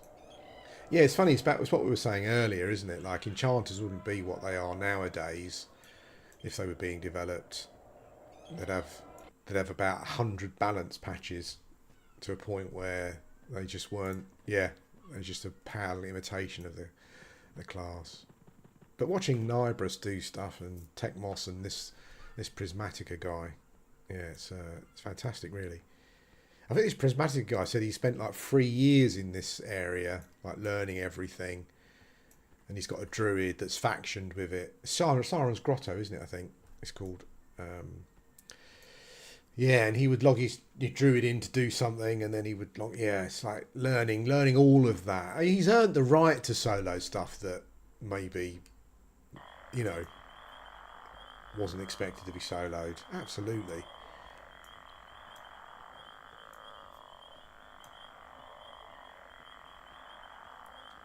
That's the one thing I would say to Monsters and Memories or any new MMO. Give classes toolboxes to play around with, and just let them go and play around with it.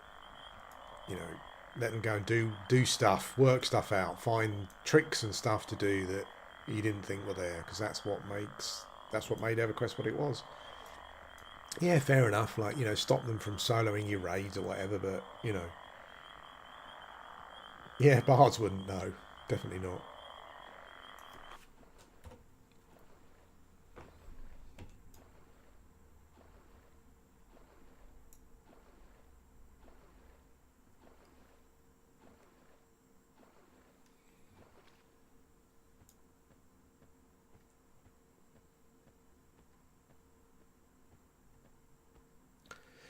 There's some mobs that I fight, and I don't like fighting in first person. And generally, it's all the big mobs. I don't like just staring at their knees, really, or their bark. I like to see the whole thing. You have to. I mean, they've got so much character, haven't they? The monster designs in classic EverQuest. You have to look at them. Like I keep bashing Cyclopses every now and again because I just love the design of them. They just look so good. What do I need to stock up on while I'm here? Cover your ears. I'm going to do the open all bags. There we go. I'm not sure why it's so much louder. Maybe maybe the sound of every bag opening is is stacked on top of each other. That's why it's much louder than opening in one bag.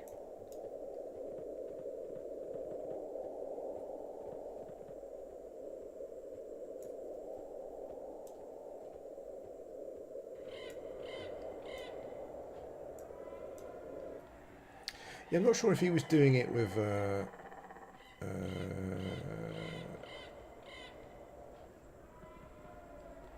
not sure if he was doing. I'm not. I think it might be on. It might have been on two different factioned enchanters, but he was like pre-tashing mobs.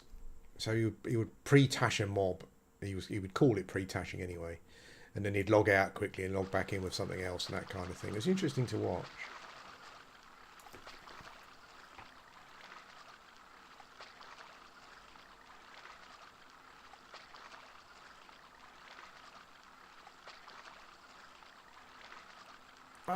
That's interesting, mate. Yeah, I might have a look at that myself, actually. Like, I always quite wanted to have like an EverQuest server. I mean, you know, if anyone wanted to join it, that'd be fine. But I always thought it'd be quite nice to have a server, and you just logged in, and the world was your oyster. Really, you were the only one there. I know that it goes against the social aspect, but I always thought it'd be quite nice to have that, just have it there, just as a thing.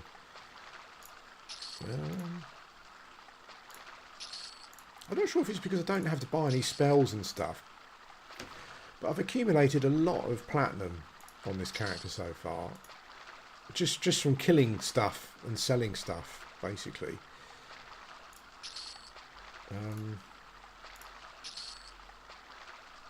I haven't used my bandages for a while. I need to keep up with my bandage skill. I need to get some arrows, but I know where to buy those. Although I haven't had to use arrows really fighting the... I'll stock on a bit of food, but food's lasting a long time.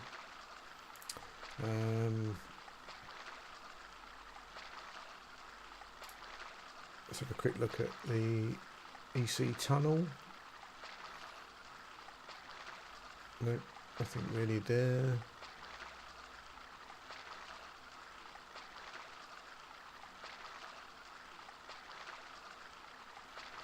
Oops. No, even the green server EC tunnel's not really much going on. I guess it's just off peak, isn't it? So that's just how it is.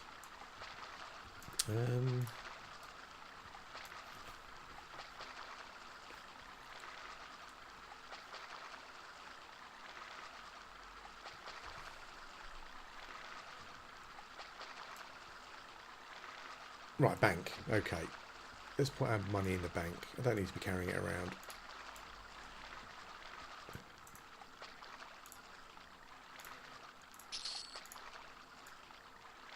So I've made 1,500 plat so far. Oh, I better take out some to buy some stuff. Let's take out the odd 59, and that's level 32. And I've just been killing random. So I haven't got any magic items that I've sold. I didn't transfer any plat over to this character from another character. It was just what we've earned so far.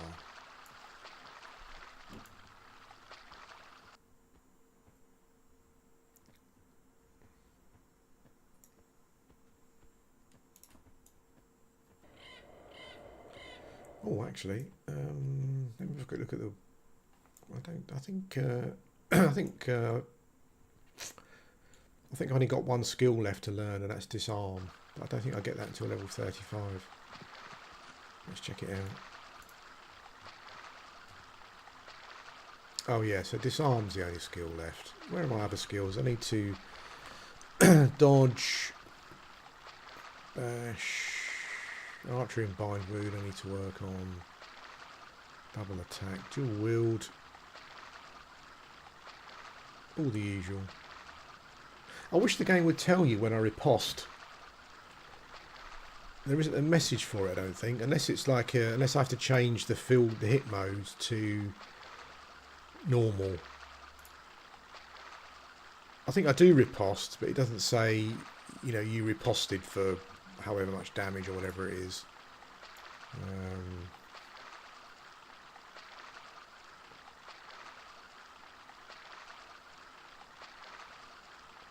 Yeah, I mean, if I started up my own server, if I played on your one, I would definitely, I would play the game in the same way. I think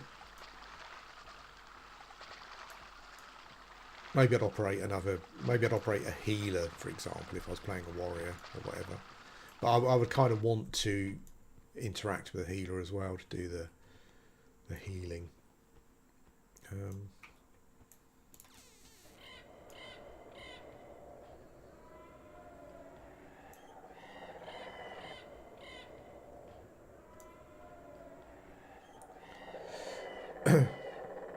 Actually, I know that modern MMOs get ridiculed a lot, and you know, to a certain extent, I can understand it. But I played through New World last year, and I put loads of restrictions on myself, and I really enjoyed it. It really felt more like a classic MMO.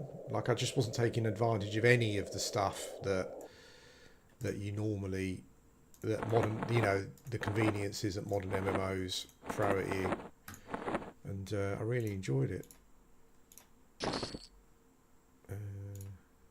I don't really use a lot of arrows. I should do to raise it. I'm not sure if archery become. Actually, I did see a troll warrior on red. Chewy, I think it was. He's been streaming again recently.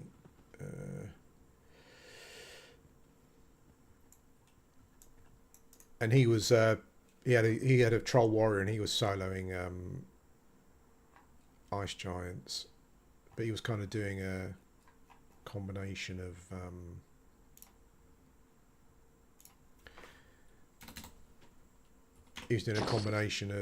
let's just see if there's any star rubies available for sale, if anyone sold any. Yeah, he was doing a combination. I think he had a weighted axe and a bow, so he was kiting him a bit. And then when his axe cooldown was off, he was running in and hitting it with the axe, and then kiting it with a bow a bit more and that kind of thing. That was quite interesting. It's amazing the things you can come up with as a class with very limited options, or more limited than you would normally see. But yeah, as I was saying, like I played a New World and I put a load of restrictions on myself, and I really enjoyed that playthrough. It was really good. Like I didn't use any fast travel. I didn't buy anything, so anything I had, it was either from a quest or I made it myself, or it was a drop. It was my own drop.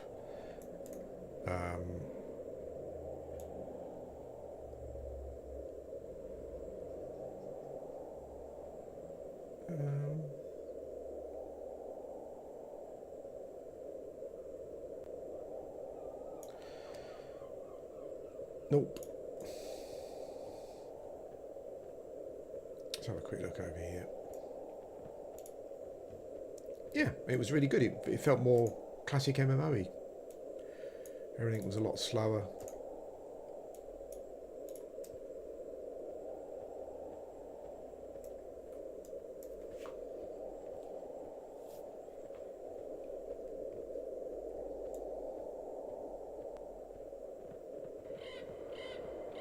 I noticed they're rebranding New World, releasing it on console, and essentially the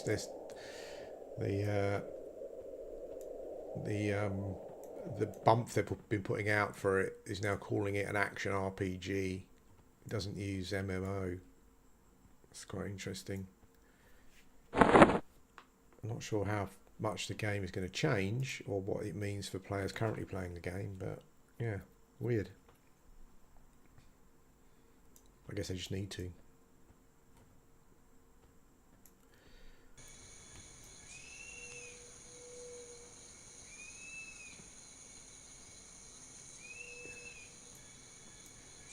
You can get your own fun little restrictions even in Everquest as well, can't you? Like as I said, like like if the fight's got hairy, I haven't been running to the zone line. I've died a couple of times. I've had some close calls.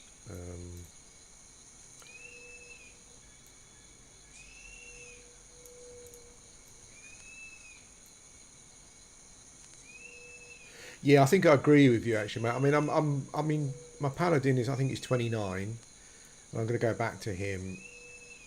I mean, I actually enjoy. I've enjoyed the warrior more, but I don't really think I can probably get it to where I want to get to.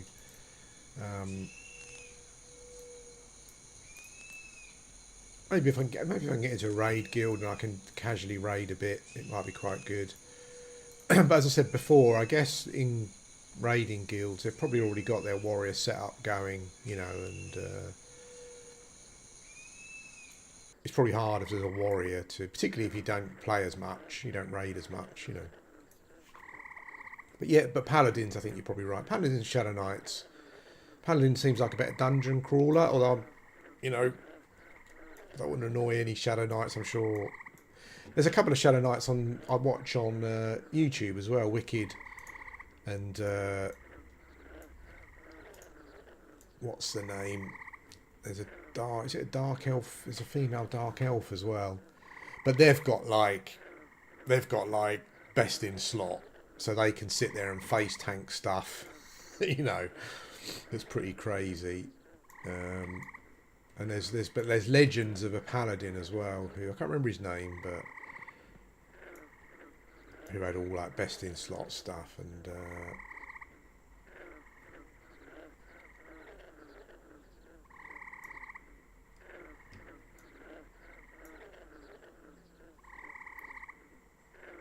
yeah, I mean, as I said, like I mean, I'm not, you know, I'm not against getting in a guild and doing some stuff and maybe doing some raiding and whatnot, but I just think I play at the wrong times, you know. I don't like I log out when everyone else is just logging in, so it's always been the same. Even when I was playing Shaman, you know, there was never really much going on.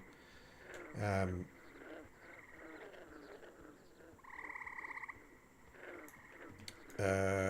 yeah, I mean, at one point I even joined like a Euro guild, but there still wasn't really much going on off peak. You know, it was still all mostly peak time stuff. You know, and like at raid level, you know, I understand it. You know, people want people to turn up. You know, like if there's a bat phone, I don't think that's probably going to be for me really, and unless it's during the day. You know, it's just how it is.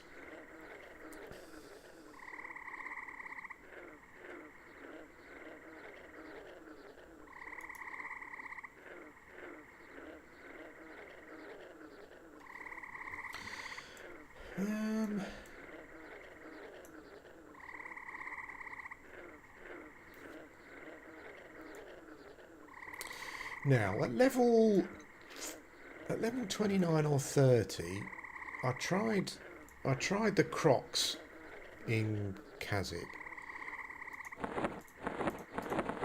and I died.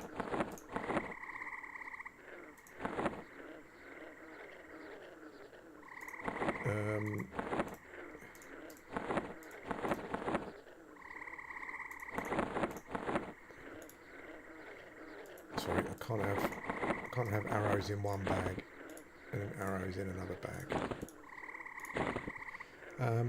And I died.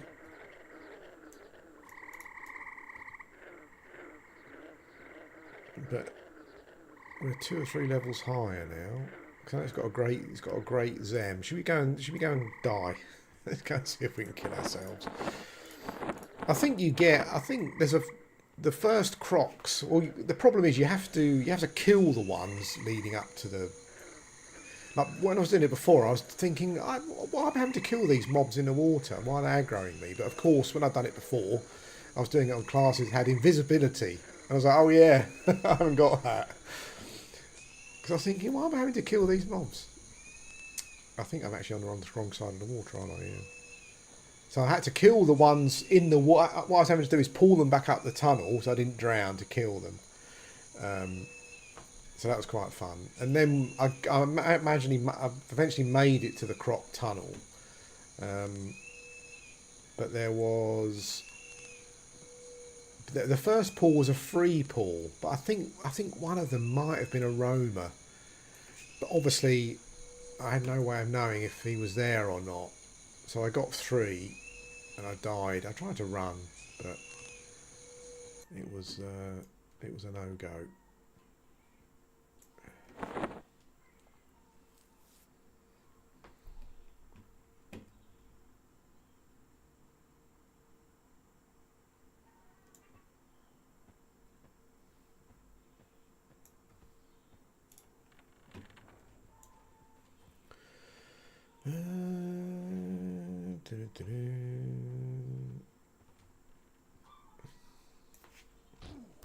Where are these low-level mobs attacking?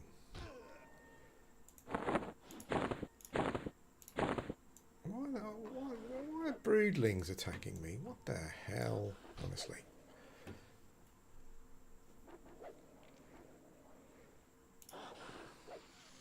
Yeah, I spent a long time at the alligators or crocodiles, whatever they are,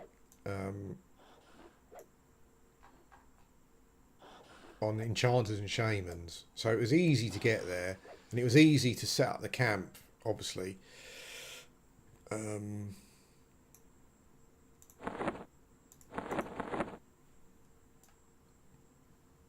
Oh, I've got 1 dose left.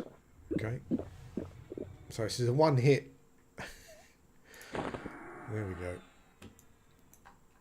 I have to make I think I've still got my old shaman mugwort. I think he's the he's my potion maker. So I made a load of I say I made a load. I made like half a dozen 10-dose Spirit of Wolf ones.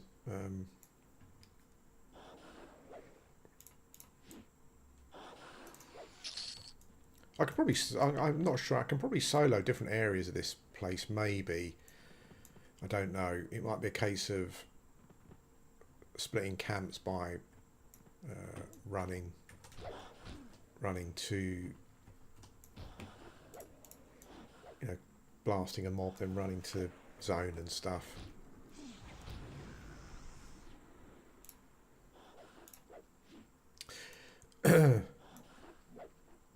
I guess what I should do, I think there are still little tricks I can buy, aren't there? Like, I guess I can buy those potions from the vendor, those invis potions from the vendor. I guess I should probably do that. I should have done that, I should say. And I should probably go and farm some root nets. Where's the best place to farm root nets? Is it in Velius? I think that's a bit high level though, isn't it?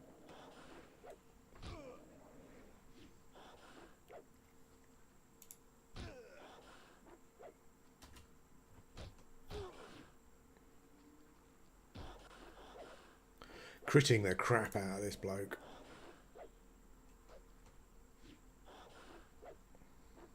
Is he going to run? Yep.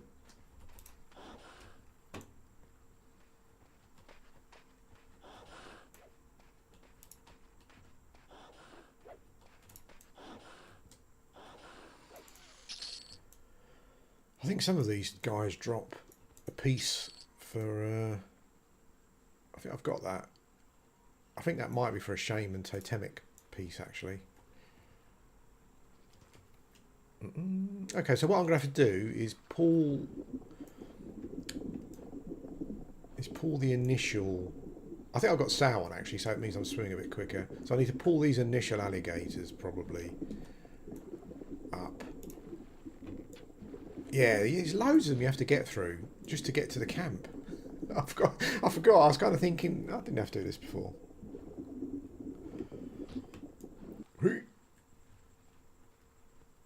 Sometimes they don't always come up immediately as well. They kind of... Where are you? There you are. They come through the floor.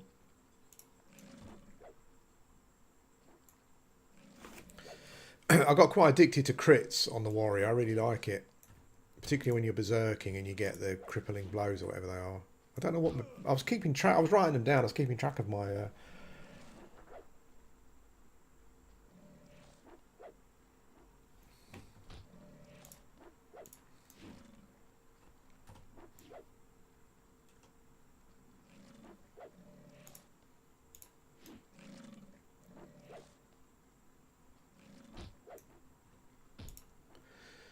Velius is the one with me. I really have not done any of the Velius stuff much at all, so I'd like to get to that point and do that.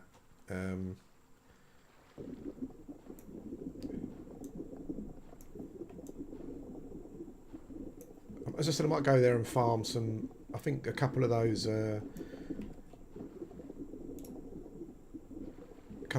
orc earrings will be quite... Orc tooth earrings, whatever they are, will be quite good for me. I've got 2 here.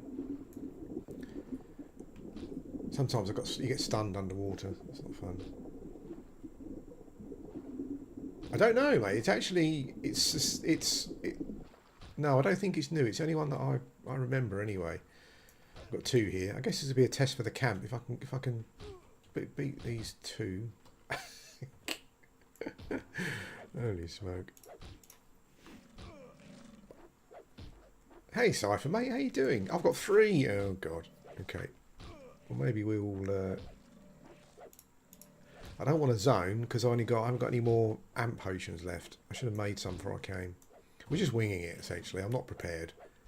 Just thought we'd do something interesting. Oh, I might be able to... Might be alright. It was 3 levels ago that I came, so... Yeah, sorry, but I don't think it is. It's the only alligator model I remember.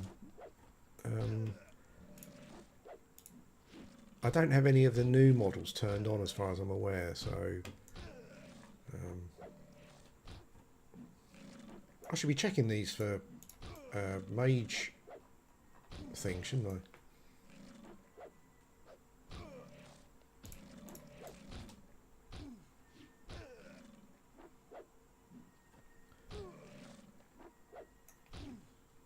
It's so annoying because they're not hitting me for a lot, but they're like little dots slowly wearing me down.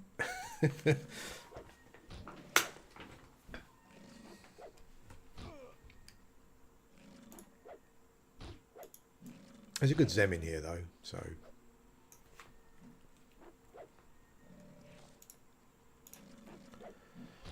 that's something I'll do off. That's something that I'll do off stream though. I'll go and farm some. I'll try and go and farm some root nets and stuff. I'll try and get some stuff that I should have on a warrior just to make life slightly easier. Go and farm things, but I kind of want to farm them on my own though. You know, kind of like get them. Just go and actually get them rather than buying them. Oh, hello. Wait. Really smokes, got a spirit of wolf, these dudes. Now these drop those mage focus items, don't they? Or they drop the... Oh, I've got the broom. And a mage page. There you go. Mages, get yourself here. Oh, so I can... Oh, I don't need it on warrior, do I? Oh, well.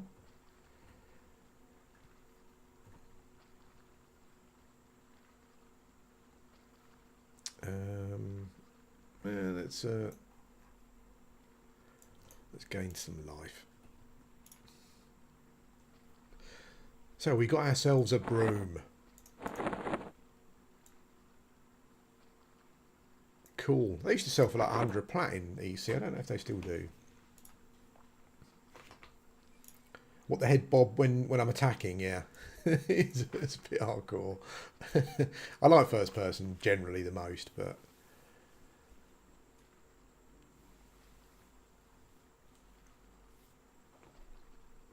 I need to increase bandaging as well. What's the maximum you can bandage up to? Is it 70? I can only do up to 50% at the moment. Is it 75% or 70% at 200, or is it higher than that? I don't know.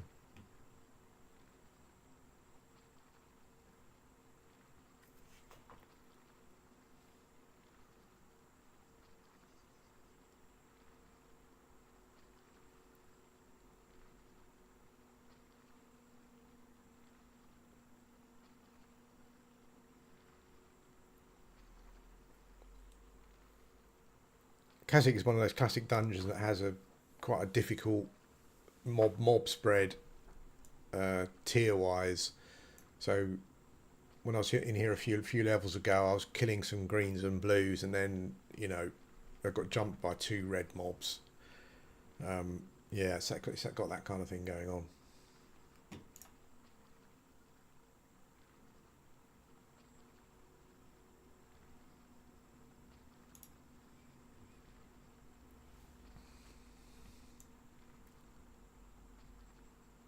Things are not. It might be. I mean, I haven't done anything visually to it, but it might just be because I'm currently playing in 1440p.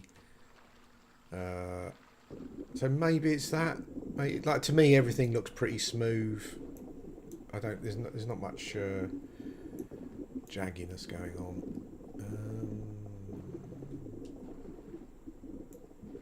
You do swim quicker in water when you're sow, don't you? Anyway. Oh, here we go. It's our next victim. A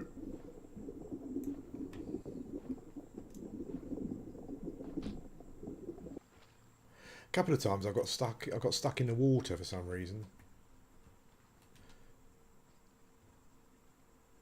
Alligators do seem to spaz out a bit. I guess they're trying to get out of the water. They're coming through the floor, maybe. I should level up my kick.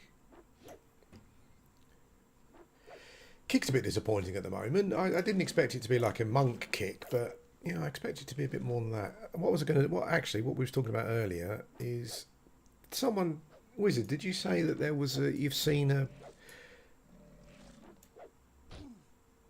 I can't tell when I'm riposting, and I want to tell when I'm riposting.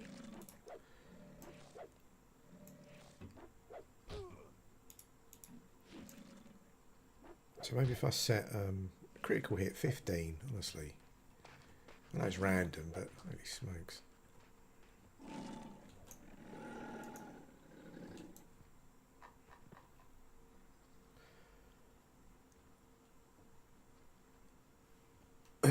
Yeah, I've got my screen's 4K, but I'm sure I saw on the forums that someone has done some stuff so you can. I mean, I can run it in 4K, but it's mental.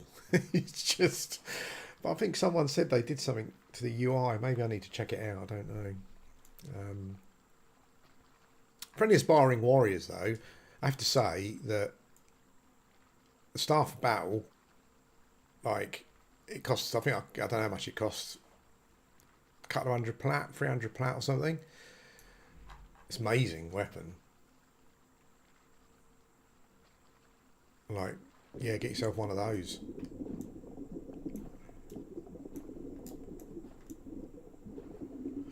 Right, okay.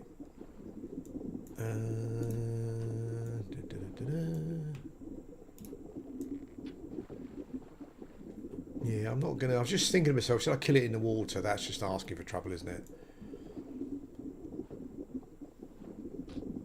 Let's drag them out.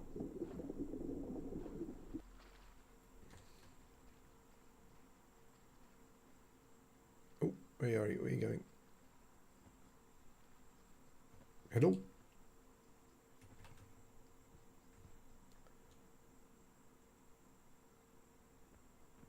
Oh, we've lost him. Oh, God.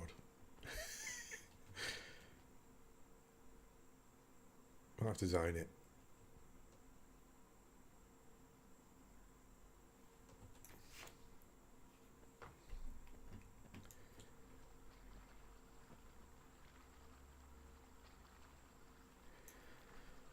Oh, I don't want to. What is that? Oh, no, that's no good. I don't want to zone it because I've got no... Oops. Oh, there you go.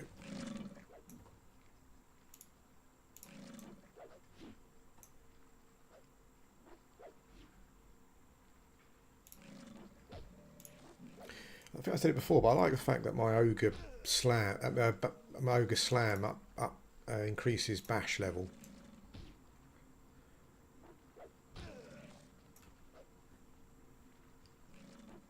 Yeah, so as I was saying, I kind of want to see if it actually gives riposte messages, or if it just gives you like a normal hit message. Because I'd like to know when I am riposting, but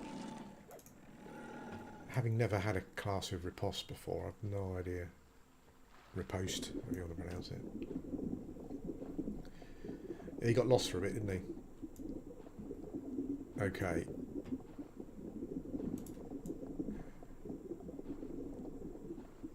I think we can probably get up there now.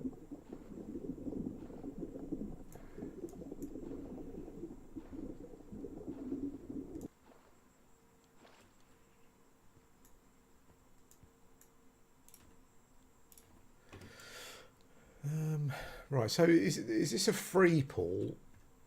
Just no question. I'm sure there's one around the corner there. I thought maybe one of these was a roamer, but I think this might be a free pool. Oh, hello. That's handy.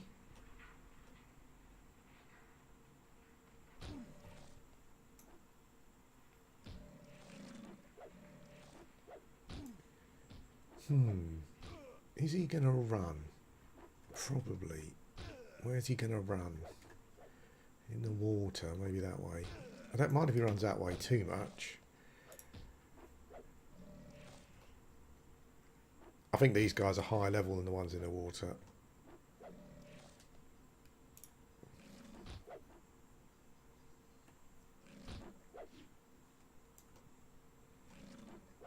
Wow, this guy's stacked. This guy, Jesus Christ.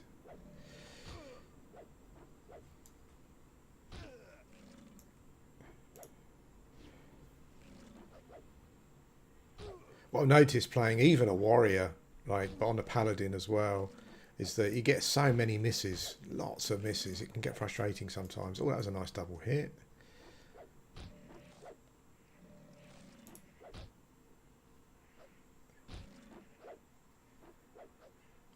Yes, I still could not handle 3 of these. I'm concerned now, though, to see where he's going to run. We've got slam ready. Maybe stun him. Where's he going? Oh, he's going in the water. Bugger. I'm never going to keep up with him. Where's he gone? Sheet. Oh, man. Where are you going? Oh, that's all right. Go down there. Okay, we can do that. I think I pulled another one, but oh.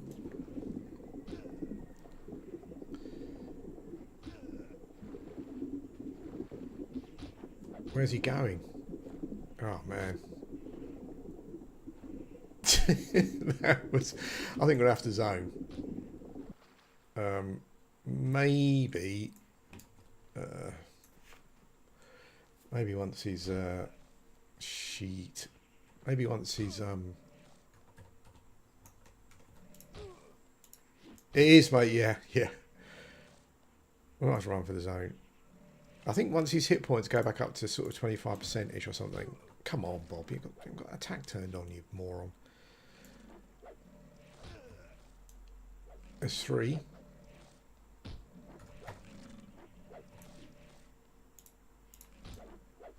As our dude has come back and found us. If we can kill him. Come on.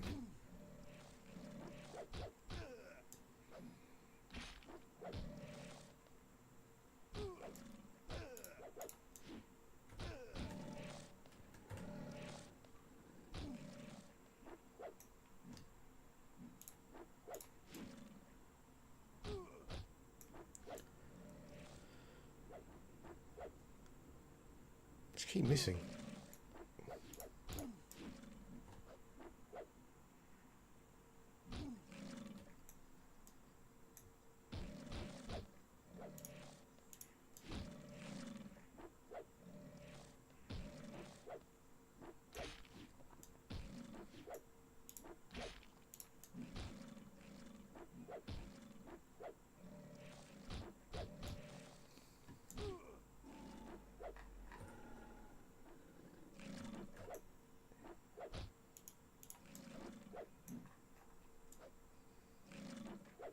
Holy smokes. I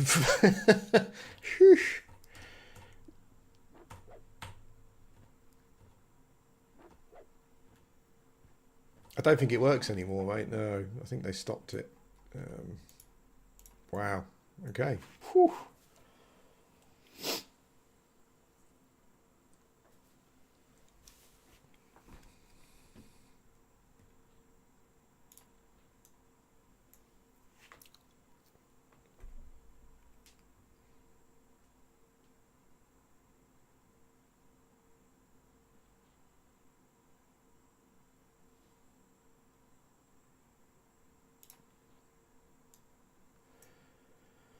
I mean, I could never. I never meleeed in Morrowind or Daggerfall. It's a bit of a nightmare.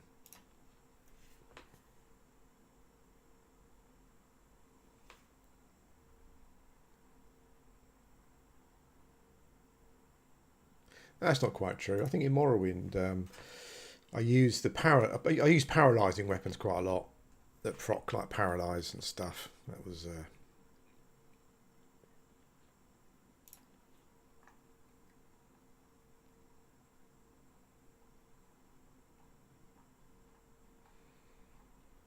So I guess you don't get a message for riposting then. It just says it just gives you a crush or slash by looks of things.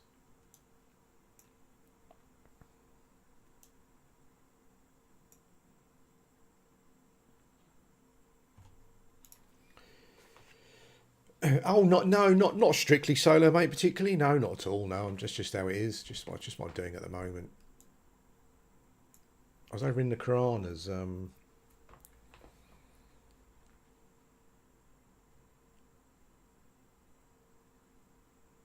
killing treants a little while ago.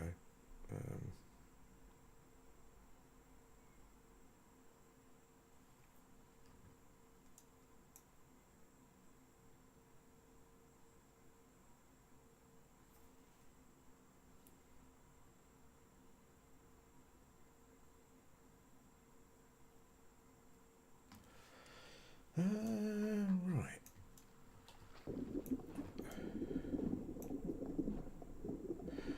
Sorry about the turning there. I want you too dizzy.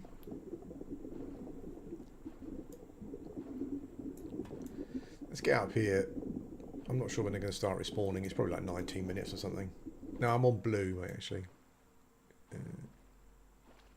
I'm going to start something on. So I'm going to probably get a 2 here. I think. Hopefully we can tank through the damage.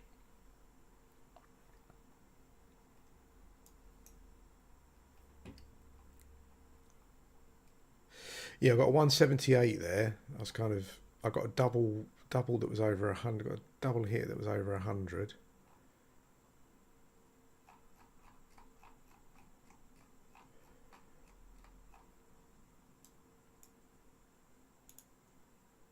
I'm not sure there's anything in Everquest that actually. I mean, there's buffs, aren't there, that add to your attack rating. I'm not sure if any of the stats. I know strength just. I think strength just determines how often you hit for higher within your damage cap. I'm not sure if agility or something affects your attack rating. I'm not sure. I'm not sure. What I mean is, I'm not sure if there's a way to alleviate some of the misses. Sometimes you just get miss after miss, and it gets really frustrating. I think there are some buffs, though, aren't there? Attack rating buffs. I think Ranger's got some of those.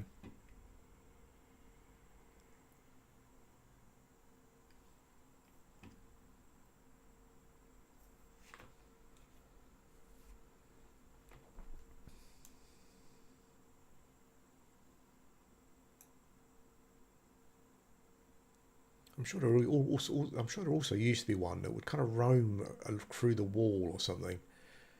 I'm not sure if it was that one. I'm sure there used to be one that would roam. That's terrible pathing.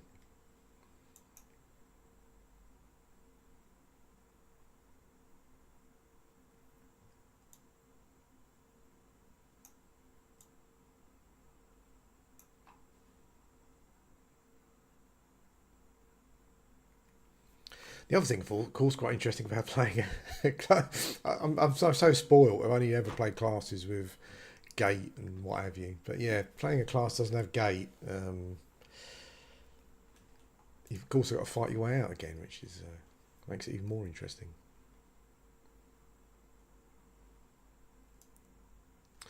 Okay. I don't think there's any way of not getting 2 here, but.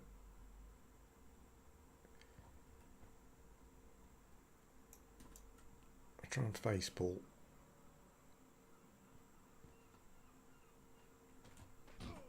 Fair enough.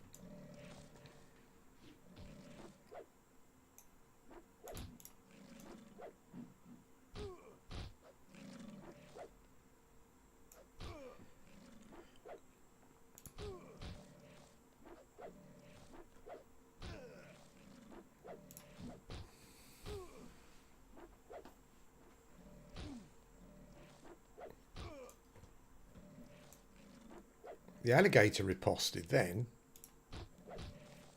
So maybe my riposts will appear. No.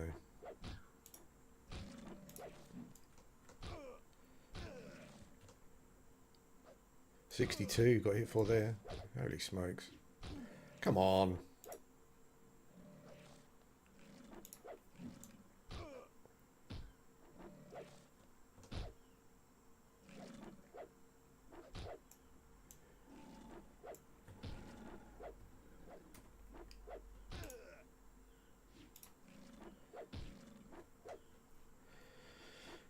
I need some big hits here. I don't think there's any more roamers.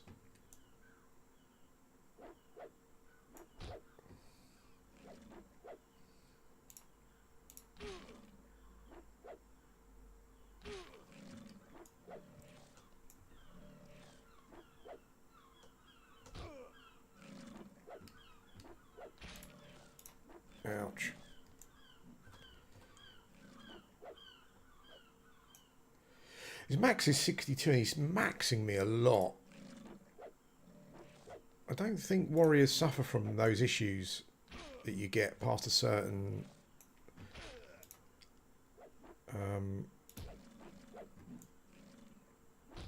I think I really need to increase my AC and increase my hit points so I can spend longer in berserker mode. Shit in hell.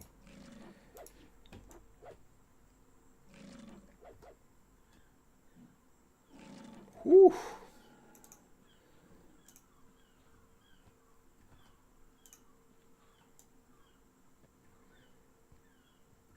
Holy moly. I did get 5% XP for that though. Hey Don, how you doing?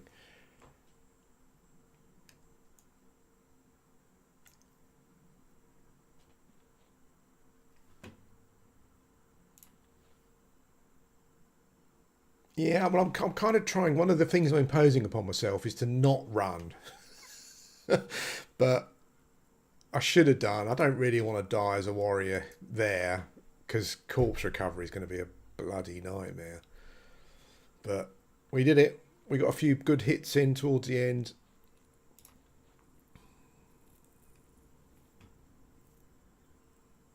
As I said earlier, I think Dex affects critical hits, so I might try and get some Dex items, but I want to get some more AC and some more hit points as well.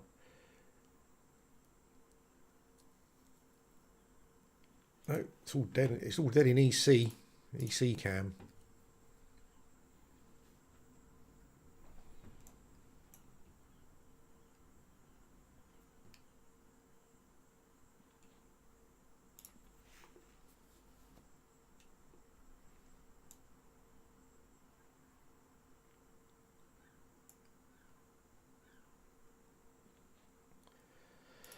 There's another 2 pull as well, isn't it? Probably, I'd say.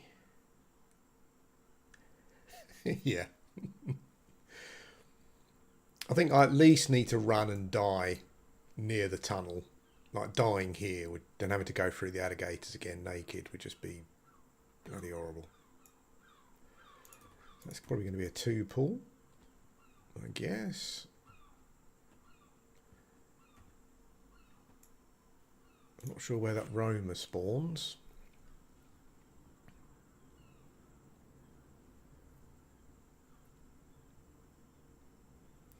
I think I read on forums by people a lot more knowledgeable than me that it's Dex that affects your crit rating.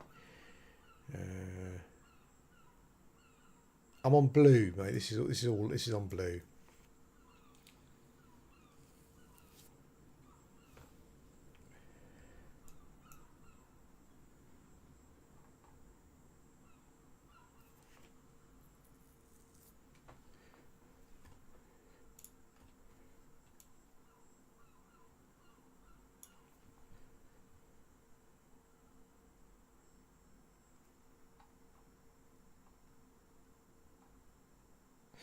Ah, here we go. But so my riposte messages appear on their side. But then I'm assuming if I riposte, I'm hitting them, potentially doing damage. But I don't know what hits are ripostes and what not. I would quite like to know that. Is riposte damage the same as your basic damage?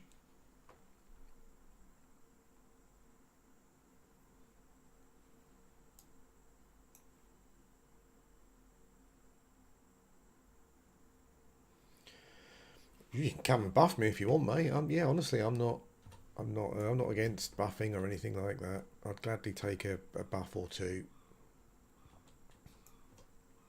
Yeah, I'm not doing any solo self-found thing particularly. You know, just someone buffs me, that's fine. I'm quite happy with that.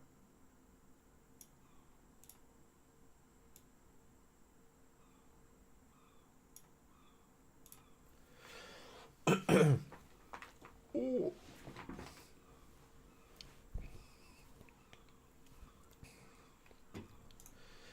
I'll probably have to log soon, but yeah, any buffs I can save for tomorrow.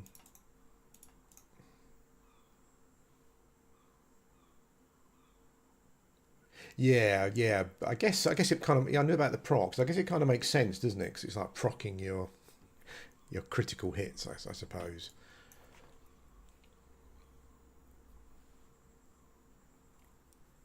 Oh, no, I said earlier, but I did on and I have played on and off um, in a berserk mode, but I prefer to do it when I'm just pulling a blue mob, and you know, you're not going to get ads and stuff. I like trying to balance staying within that. Um, that's quite fun.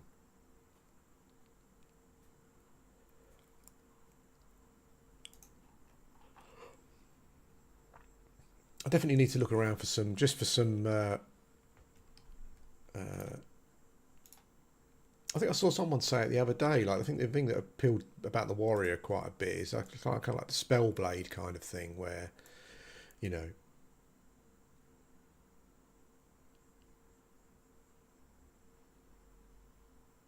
Ah, okay. Yeah, I mean, it shows up on.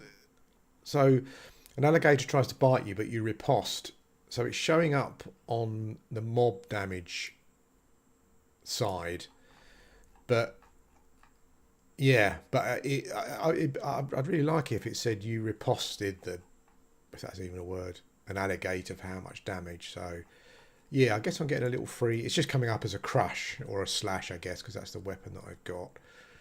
Right, okay. I don't want free here. I think there's a roamer back there. That one, if you can see him. So let's wait for him to move away. Yeah, he's just going. Oh god, there's a buzz at the door. Hang on a sec. Buzz at the door when you're in a dungeon, that's like...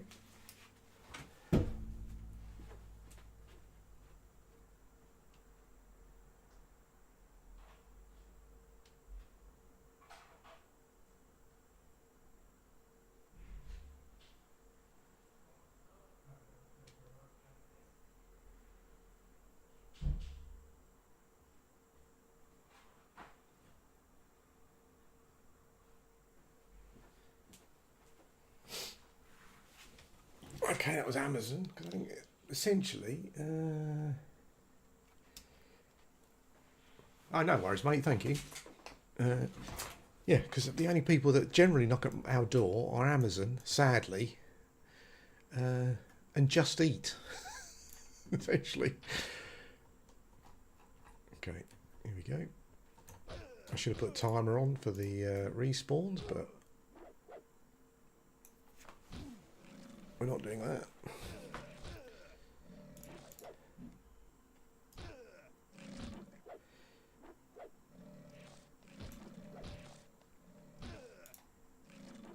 Did anyone ever hear the urban myth of where if you get a string of misses, you should turn off your auto attack and turn it back on again? And apparently that works. And of course it does work, obviously, because turning off and on, there's always a chance you're going to hit. Not sure if it was actually a thing, but it was something that I read on the forums quite a long time ago.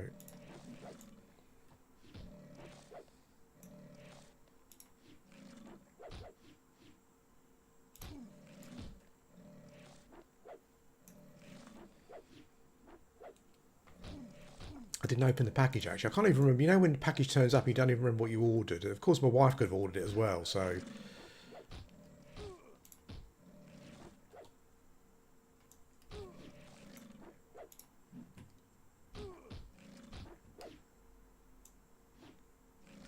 a bit easier here because these mobs are slightly lower level. I think the max, I think the highest level one here is hitting me for a max of 56. So probably a couple of levels lower. This one's definitely lower. Absolutely. Ooh, excuse me. He's going to run. Where's he going to go? These guys flee like they've got sails sometimes. And they've got 4 legs, but they're only little stumpy things. Oh, excuse me. I'm sorry. I hope that's not too loud down there. Oh, there we go.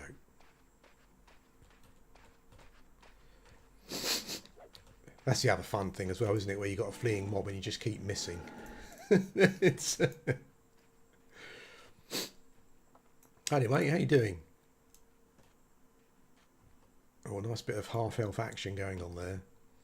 Oh, is that the epic? That looks really cool. Right. There's a dude there. I don't know when the spawns are going to be.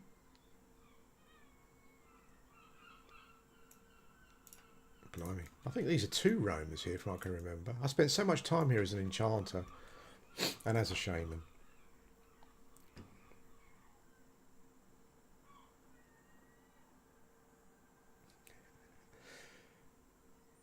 Yeah, it's one of those things, one of those kind of myths that are kind of true, because obviously every round you've got a chance to hit. So if you turn off attack and turn it back on again, there's a chance you might hit. So I guess, oh, you got a dude here. I guess, yeah, there's always a chance that turning off auto attack and turning it on again means you're going to hit. You know, it's just, I guess that's just how it goes.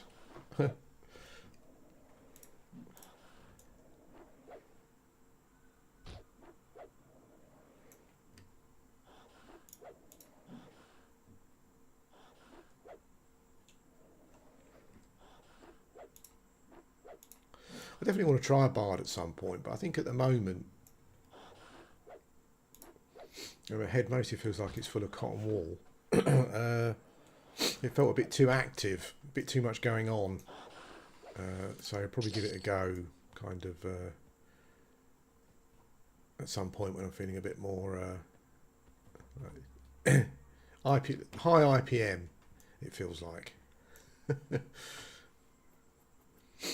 This roamer's quick roamer. Oh, nice, mate. Oh, yeah, you just pull one. Cool. Is that... Oh, wow. That's you. Bards really snare good, don't they? Holy smokes. Yeah, bards always just look like the Uber class. Just so many different options. Like the ultimate kind of, you know, toolbox kind of thing. And I'll give one a go at some point.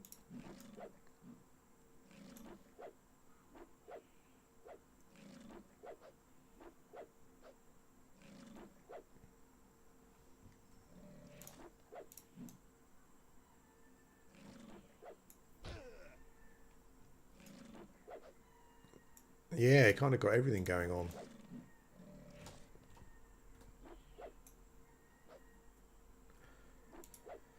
I watched another person that I've watched quite a lot. What level is this guy? I mean, I'm not hitting him for a huge amount. Let's swap weapons. Let's, I need to...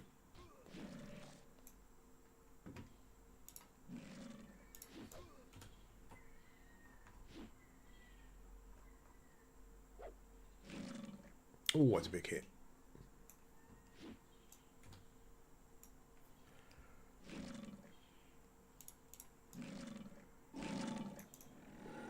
Oh, Reaver does a crap ton of damage. Really does.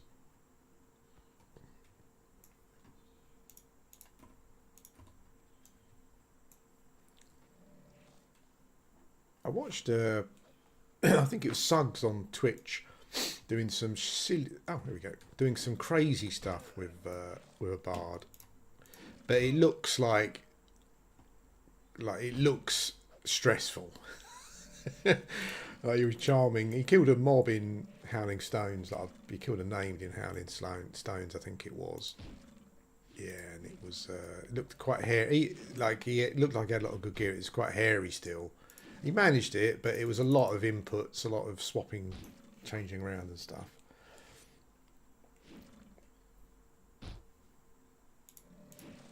But yeah, I guess if you get good at it, then the sky's your limit. I mean, I can't imagine it's as powerful as an enchanter for soloing stuff, but you've certainly got a lot of options.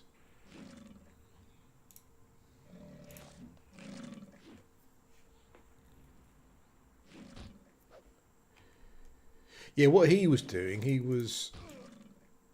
for a lot of the time he was spamming charms. I think he was trying to time it so that the charm was going off just as it, a new charm was going to charm just as it kind of went off the mob, essentially,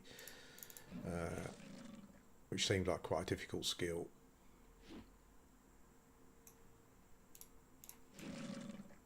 Yeah, but he was like he was kind of almost like swarming in there as well. Like he had a few mobs that were snared, I should say, and yeah, it's pretty crazy, really. Yeah, but it does look like there's a lot of inputs per second, even.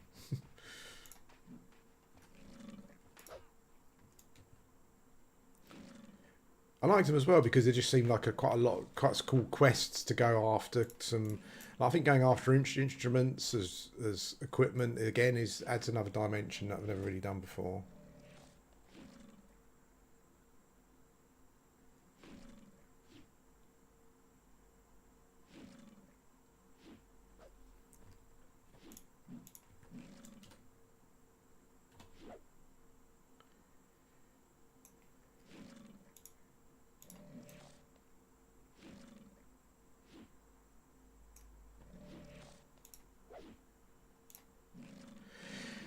Yeah, it didn't seem as though. So I know with didn't they do a thing with magicians where all the aggro is transferring to the caster, and people are arguing if that's classic or not. So he was only charming the one mob to fight the named, and every time he charmed the mob, I'm just going to go and check to see if the other ones have spawned. I think there's one there somewhere. So whenever he re-charmed his mob that he was using, it immediately seemed to get aggro on the mob he was fighting. So it didn't seem to be transferring aggro, but I've no idea how it works.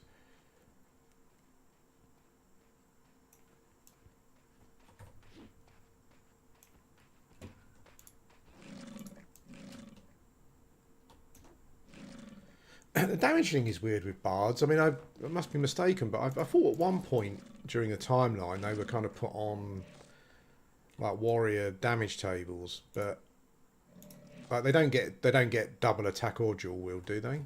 They get dual wield. They don't get double attack, do they? I don't think bards.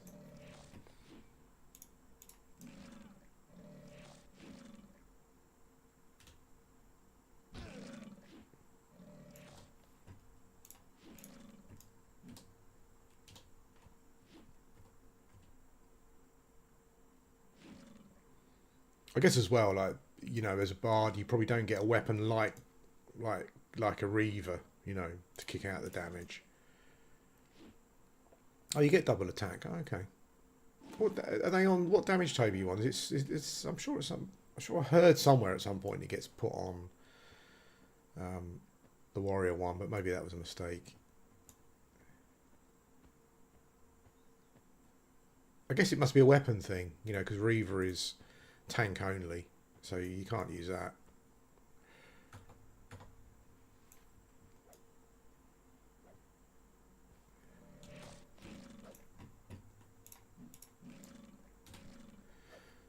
Is that because of the damage table they're on though, or is it because of just weapon viability, weapon availability? Or is it both? It must be both.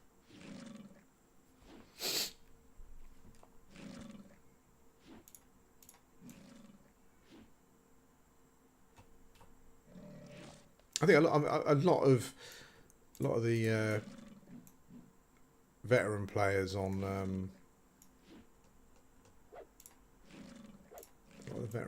the forums seem to suggest that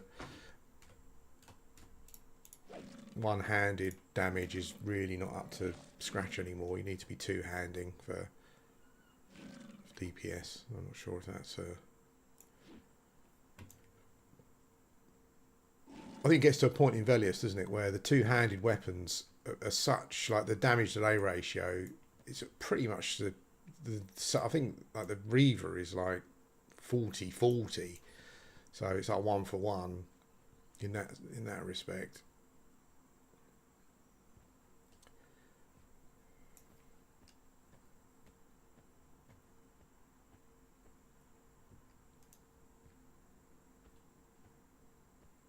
Yeah, I'm just wondering what the actual damage output, melee damage output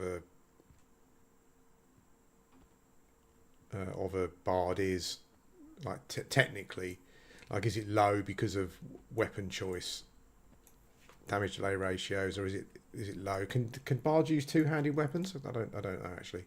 I've got no idea. Or is it just the damage tables? I'm not sure.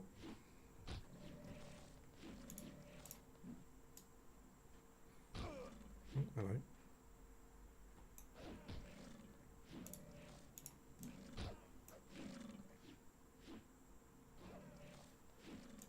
Yeah, so I guess if you haven't got a nice big two-hander with a good damage delay ratios, then yeah, I guess you're kind of hamstrung by that.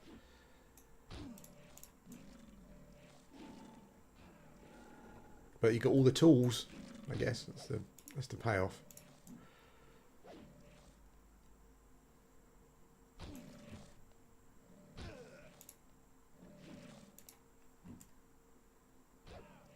Yeah, I'm all good, mate. Thanks. Yeah.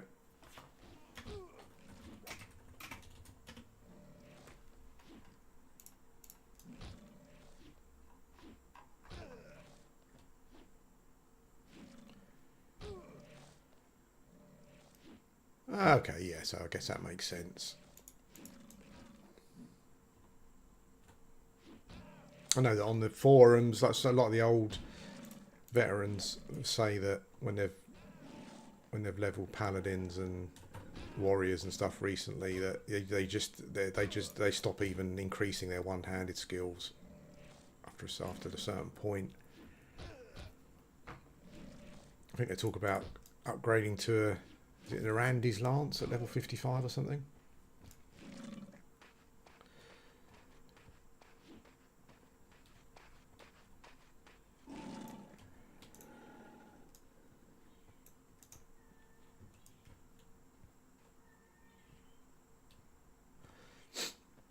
I'm surprised we haven't had any spawns back here yet. Must be on like a 20 something minute, 20ish minute. Oh, here we go. We've got some spawns back here, mate, actually. Guess that Roma must be around somewhere. I'm sure the Roma came through the walls, or there used to be one. I don't know if they fixed it, but I'm not 100% sure.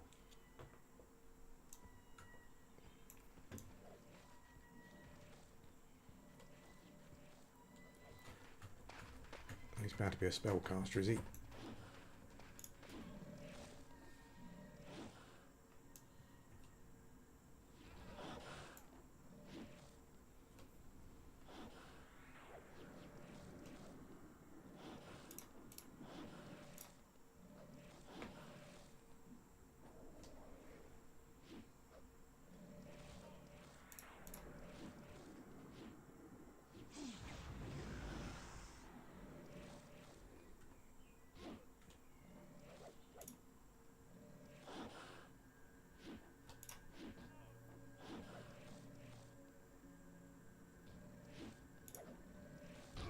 Yeah, I bet he's a, I bet he's a heal spammer. This guy, yeah.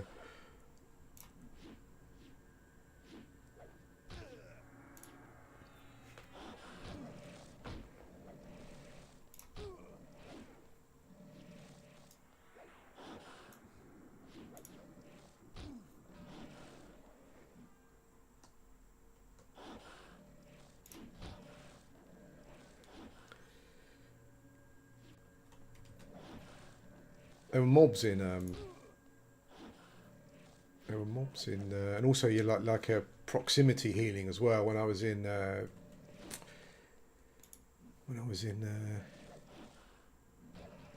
Everfrost dungeon, where I was just having to you almost having to kill things like two or three times because of proximity healing, and wherever you stood, you just still got proximity healing. It was.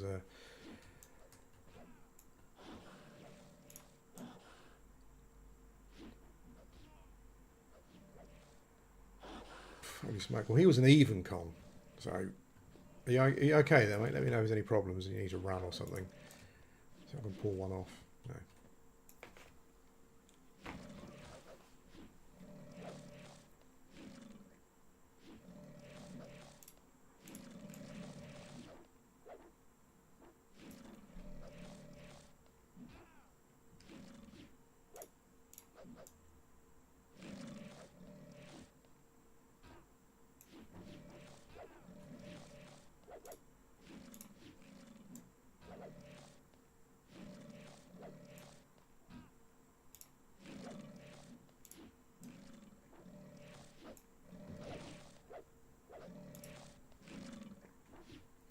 other than getting some more kind of cheapy hit point and AC stuff, I'm not quite sure what my next... I need to work out how far I'm going to take the class, I suppose, like what I would spend money on. Like, I intend to play melees more, or tanks or whatever. So maybe I should save up for that. I'm not sure how much that that upgraded haste item is, the spiked seahorse belt or something. Maybe I should save up for one of those, because I can just use it on all of the characters then. It seems like a good investment. I know that warriors, I'm not sure what level it is, but what's the stick that slows things? That seems like it'd be a useful... blimey, there's a lot of alligators here. That seems like it'd be a useful buy as well. Well, that's only warrior only, I think, isn't it, that one?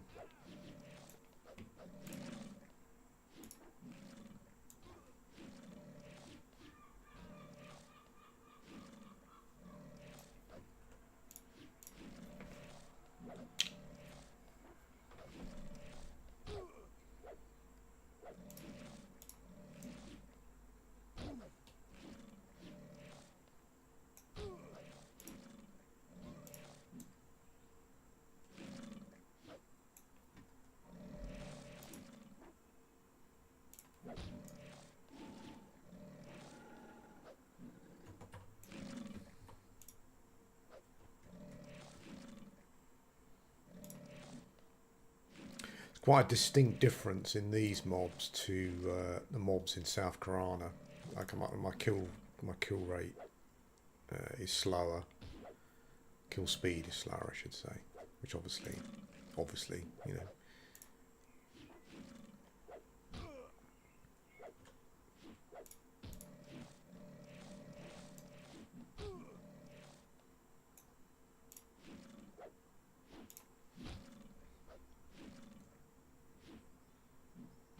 Hey mate, how you doing?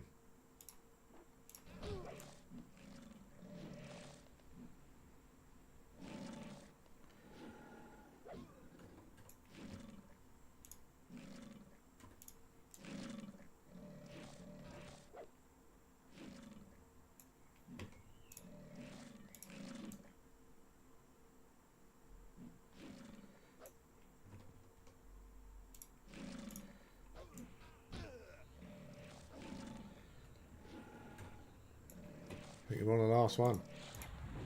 Almost level 33.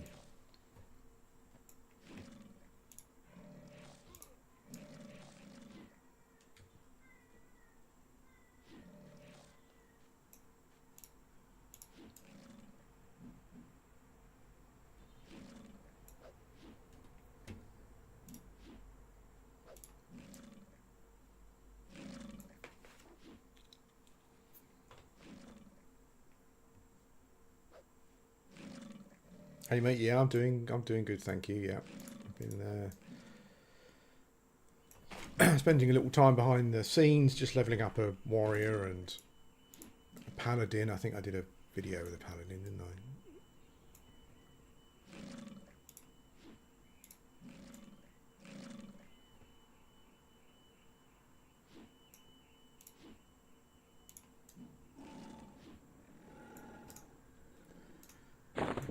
Let's get rid of these corpses, shall we? Oh, torch. A torch and a broom. Oh. I think that was probably the... yeah.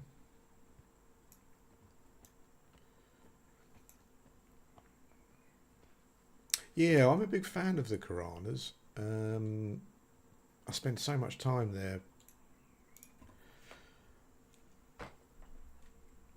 and one of the things that I enjoyed the most was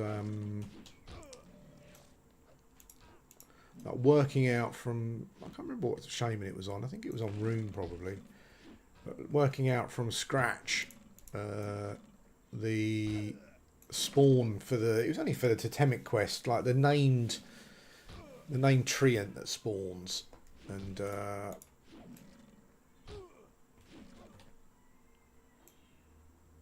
No, I briefly looked at the wiki just to see what the route was.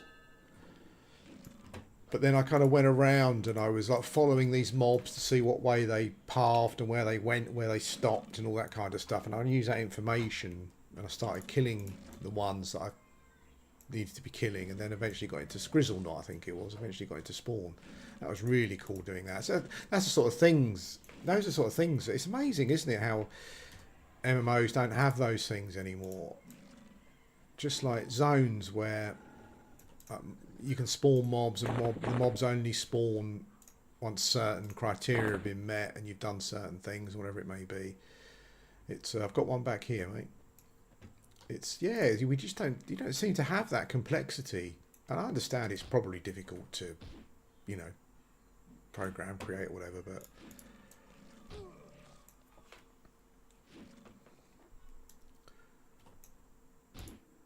or camping the polar bear in Miragul's tunnel. that was that was pretty amazing. Unless he was actually in there, then it wasn't so amazing. It was only that I kind of, someone sent me a little tip and they said when you're in there, just use, that was for the Totemic Helm quest, I think. They said when you're in there, just use the spell that points you towards detect animals, essentially. And yeah, you got more chance because if it's there, it will face you towards where it is. That was pretty cool.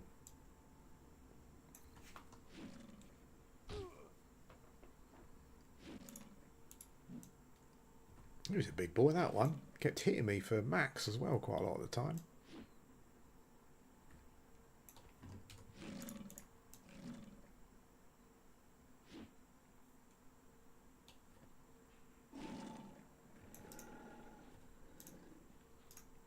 So that one that hits for 62 is probably the max level mob.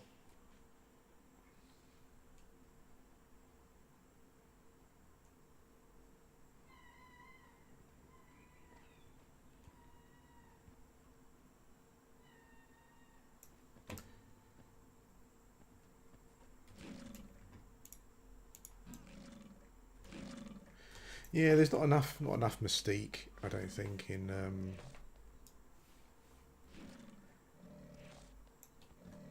I mean, I think the modern MMO that I've spent the most hours playing in recent years was New World, and I spent a lot of time playing that. And other than the basic kind of, you know, this name mob spawns here, there really wasn't a huge amount of mystery and whatever.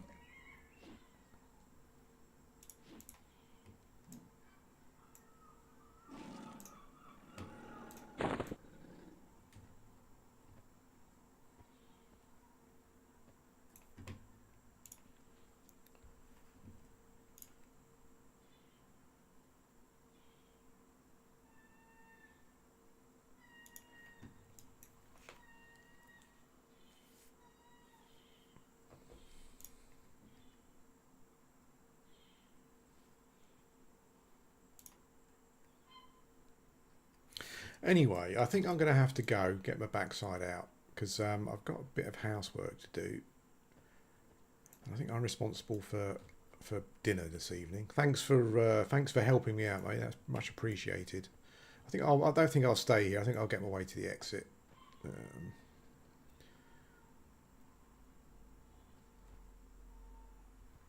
Let's kill our way out, shall we? We'll kill these dudes on the way out. I might as well.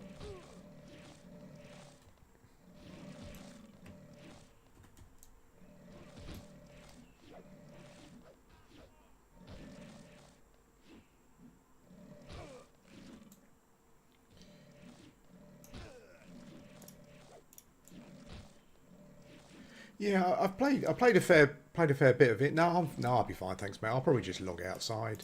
I'll probably come back in. Yeah, Monster Memories. I played a fair bit. I played a fair bit of it. Oops, no, I think we're all right. I played some kind of like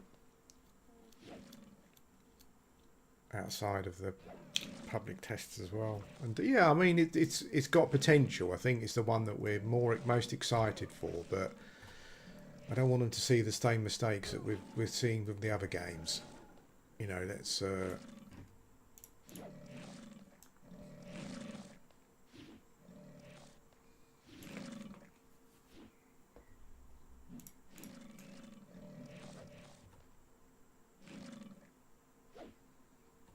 I think if they can keep the leveling progress to, you know, roughly similar to Everquest here, you know, and you know, everything's not nerfed into the ground. Like, you know, the combat is complex and open-ended, you know, and tactical, and you know, classes have got toolboxes that allow them to do stuff, even if it's stuff that maybe wasn't intended particularly. You know, it needs to be emergent. You need to go into dungeons, and it needs to feel as though anything can happen, but you've kind of got some control over that anything to a certain extent. We said it all earlier, didn't we? You know, they shouldn't be worried about enchanters soloing dungeons and stuff. That shouldn't be a concern, you know. You shouldn't try and stop players from doing that. I just don't see the point. Because then, as we said before, you just end up with like homogenized classes that are all kind of around the same power level. It's, you know, I know you get some people moan about that. I know back in the day people used to moan about some Everquest classes. Like, I remember in Classic people moaned about the Magician because people were just leaving them AFK and they were leveling without doing anything. I mean, I can understand that to a certain point of view. So they, you know, so it meant that if you had a pet, you had to do some damage before you got XP. So you couldn't just leave your Magician pet there leveling AFK. That's fine. I understand those kind of changes. Players should have to have some input into their progress. But yeah, but worrying about classes soloing dungeons and stuff and whatever, I don't know. It's not what EverQuest was. I don't think that's not what I want anyway. I don't want things to be balanced. I remember people used to moan about necromancers all the time, and I think they did nerf necromancers to a certain extent, based on players moaning. I seem to remember pet damage was something that was nerfed. Something around pets, necromancer pets was nerfed. I don't remember what it was exactly, but yeah.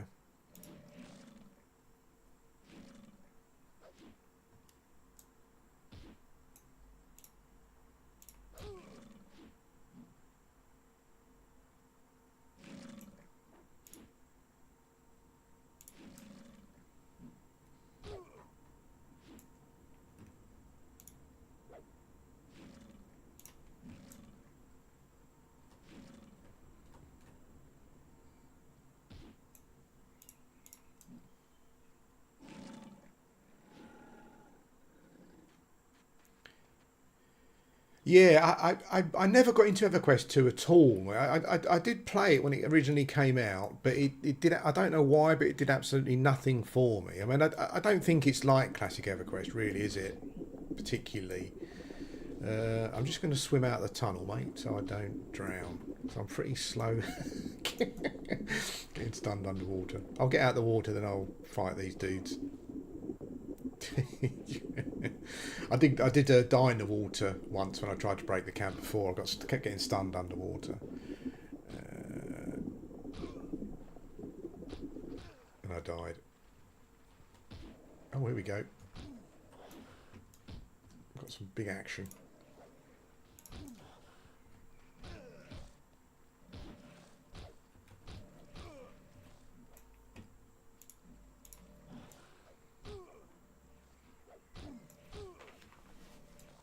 Oh, I haven't got blooming auto attack turned on. God's sake.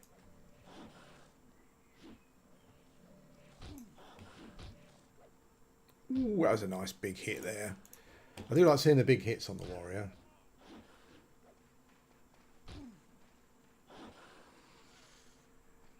Okay.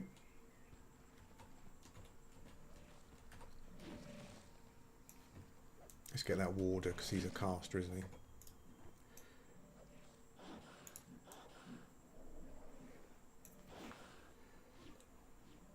Yeah, sorry, go back to EQ2. I bought it when it first came out, but it never did anything for me. And I have to say, I haven't been back. If I find the time, I might give it a go. So is there released a classic server, essentially? Is that what they've done?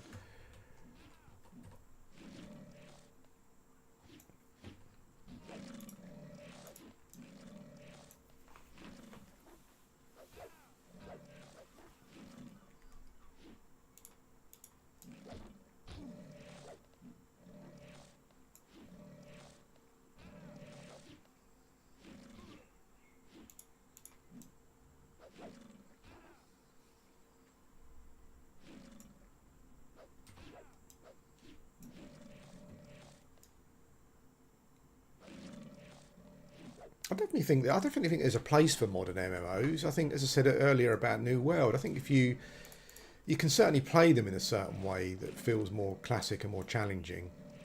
You know, just don't use the quality of life stuff that's overbearing. I mean, to be fair, like a, you know, I keep picking New World because it's the game that I played the most, I guess, the modern one, but. It's not an easy game. Like, leveling up is fairly easy, but then there's a ton of stuff to do at end game. Whether that sort of stuff you like to do or not, I don't know. I guess they'd call it horizontal progression at that point.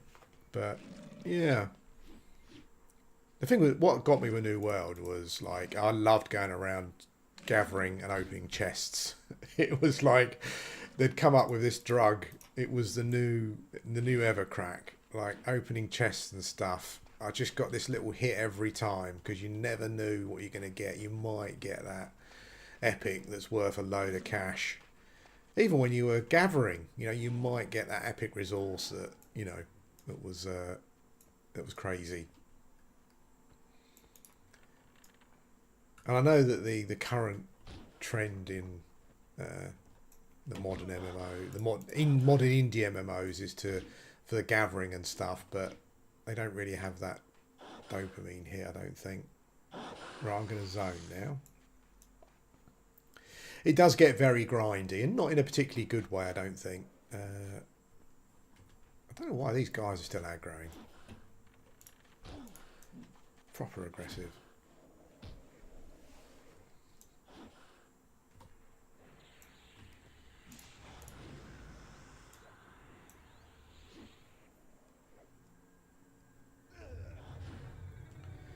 I'm sure we'll start healing now.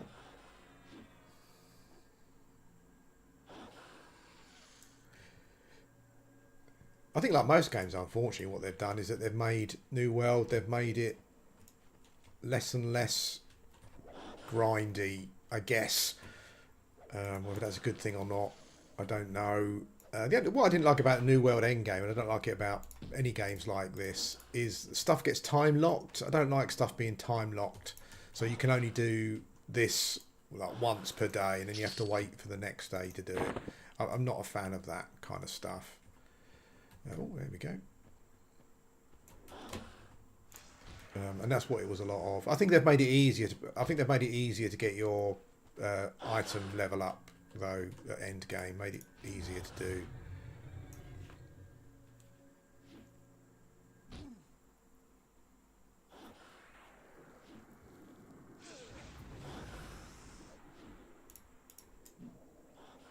Oh, no worries, bud. I'll probably see you next time.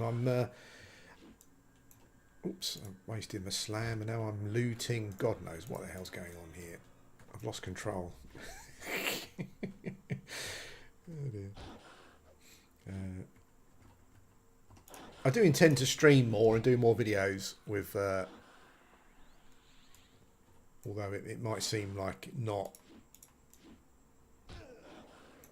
I kind of wanted to get a few levels under the belt first, because I've spent too many times when I was very hit and miss with Everquest, like starting a character and then not playing it anymore. It didn't really go anywhere, so I kind of wanted to, yeah.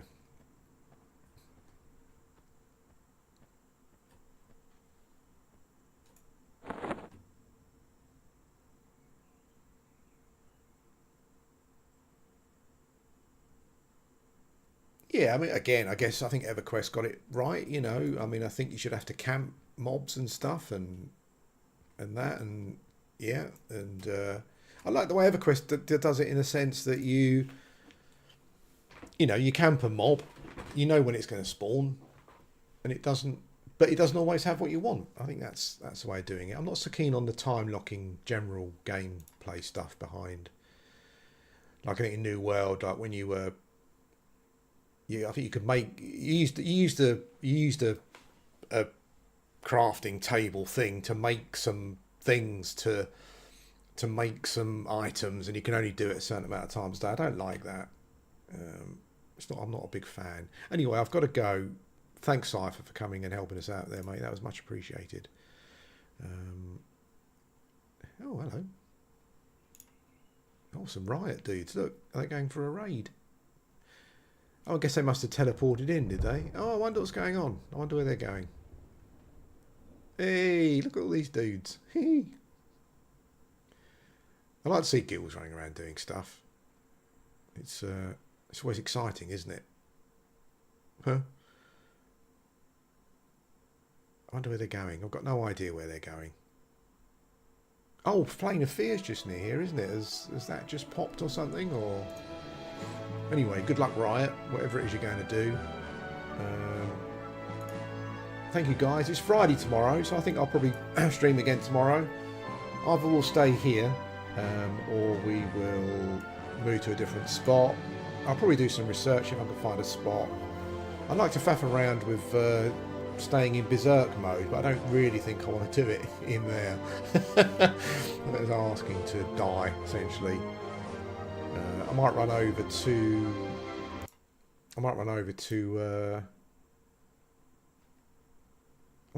East Commons before I log out, and then just sit around there.